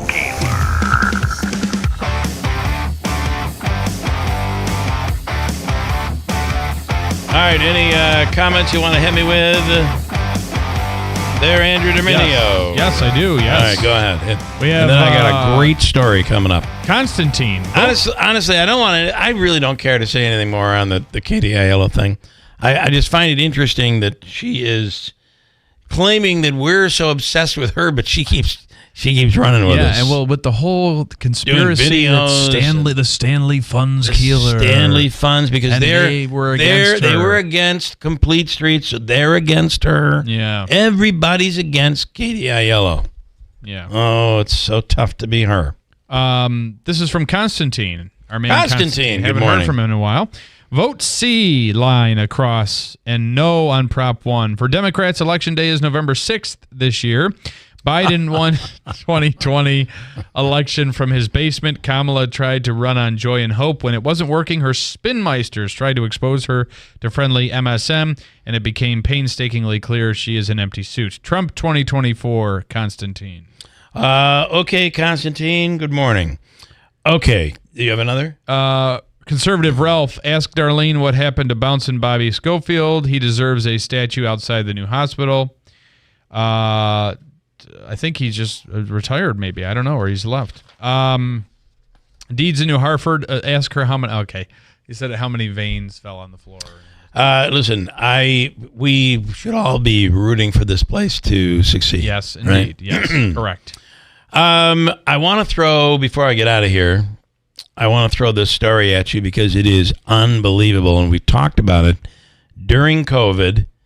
And with this new computer age, with the artificial intelligence, all the things that can assist scientists. Listen to this story. Scientists have found a new way to turn, and this is apropos that this is happening during this time when outside actors, bad actors, have found a way to turn Americans against each other. Yeah. That's really happened in this election. Scientists have found a way to turn cancer cells against each other for self-destruction. Interesting. This is groundbreaking. Scientists have created a new compound that can self-destruct cancer cells. The compound is made up of two proteins, which researchers glued together. They described the process in a paper published earlier this month in the journal Science. The new compound was developed after a professor of development in biology began to muse over the decades-old discovery that cells can trigger their own deaths if they determine it is the best course of action for the body. The process is called apoptosis or apoptosis, and it's actually critical for several biological processes. The procedures we currently use for cancer, with the exception of mine. Mine is a very targeted medicine that I'm on. Clearly, it dries out my voice. That's the one thing I'm dealing with. But very low in side effects. But your average treatment for cancer is chemotherapy, radiation, or a combination of both of them. And they just basically, you think about it, just goes in and just destroys everything, good and bad. Right. And then we hope your body can come back, and we hope the cancer is gone. That's, in a nutshell. Now, researchers have come up with the TKIs, I believe is what it's called, the medicine that I'm on, which targets the actual problem. And for a few types of cancer, that works. But this is different. This is a complete game changer. It takes and it allows for the cancer cells to destroy other cancer cells. That's awesome. And ultimately eliminating the cancer altogether. This would be groundbreaking. It is groundbreaking. It's unbelievable. So right now it is being tested on, they've tested it in the lab. It's now beginning to test on mice is beginning. And after that, if all goes well there, they will be testing on humans. And this could, is there a chance we could be finding the cure to cancer? I would hope so. This is a very huge step. So you can look at that story. I'll put that story up today for people to take a look at because it is groundbreaking. All right. Anything else you want to hit on? I am all set.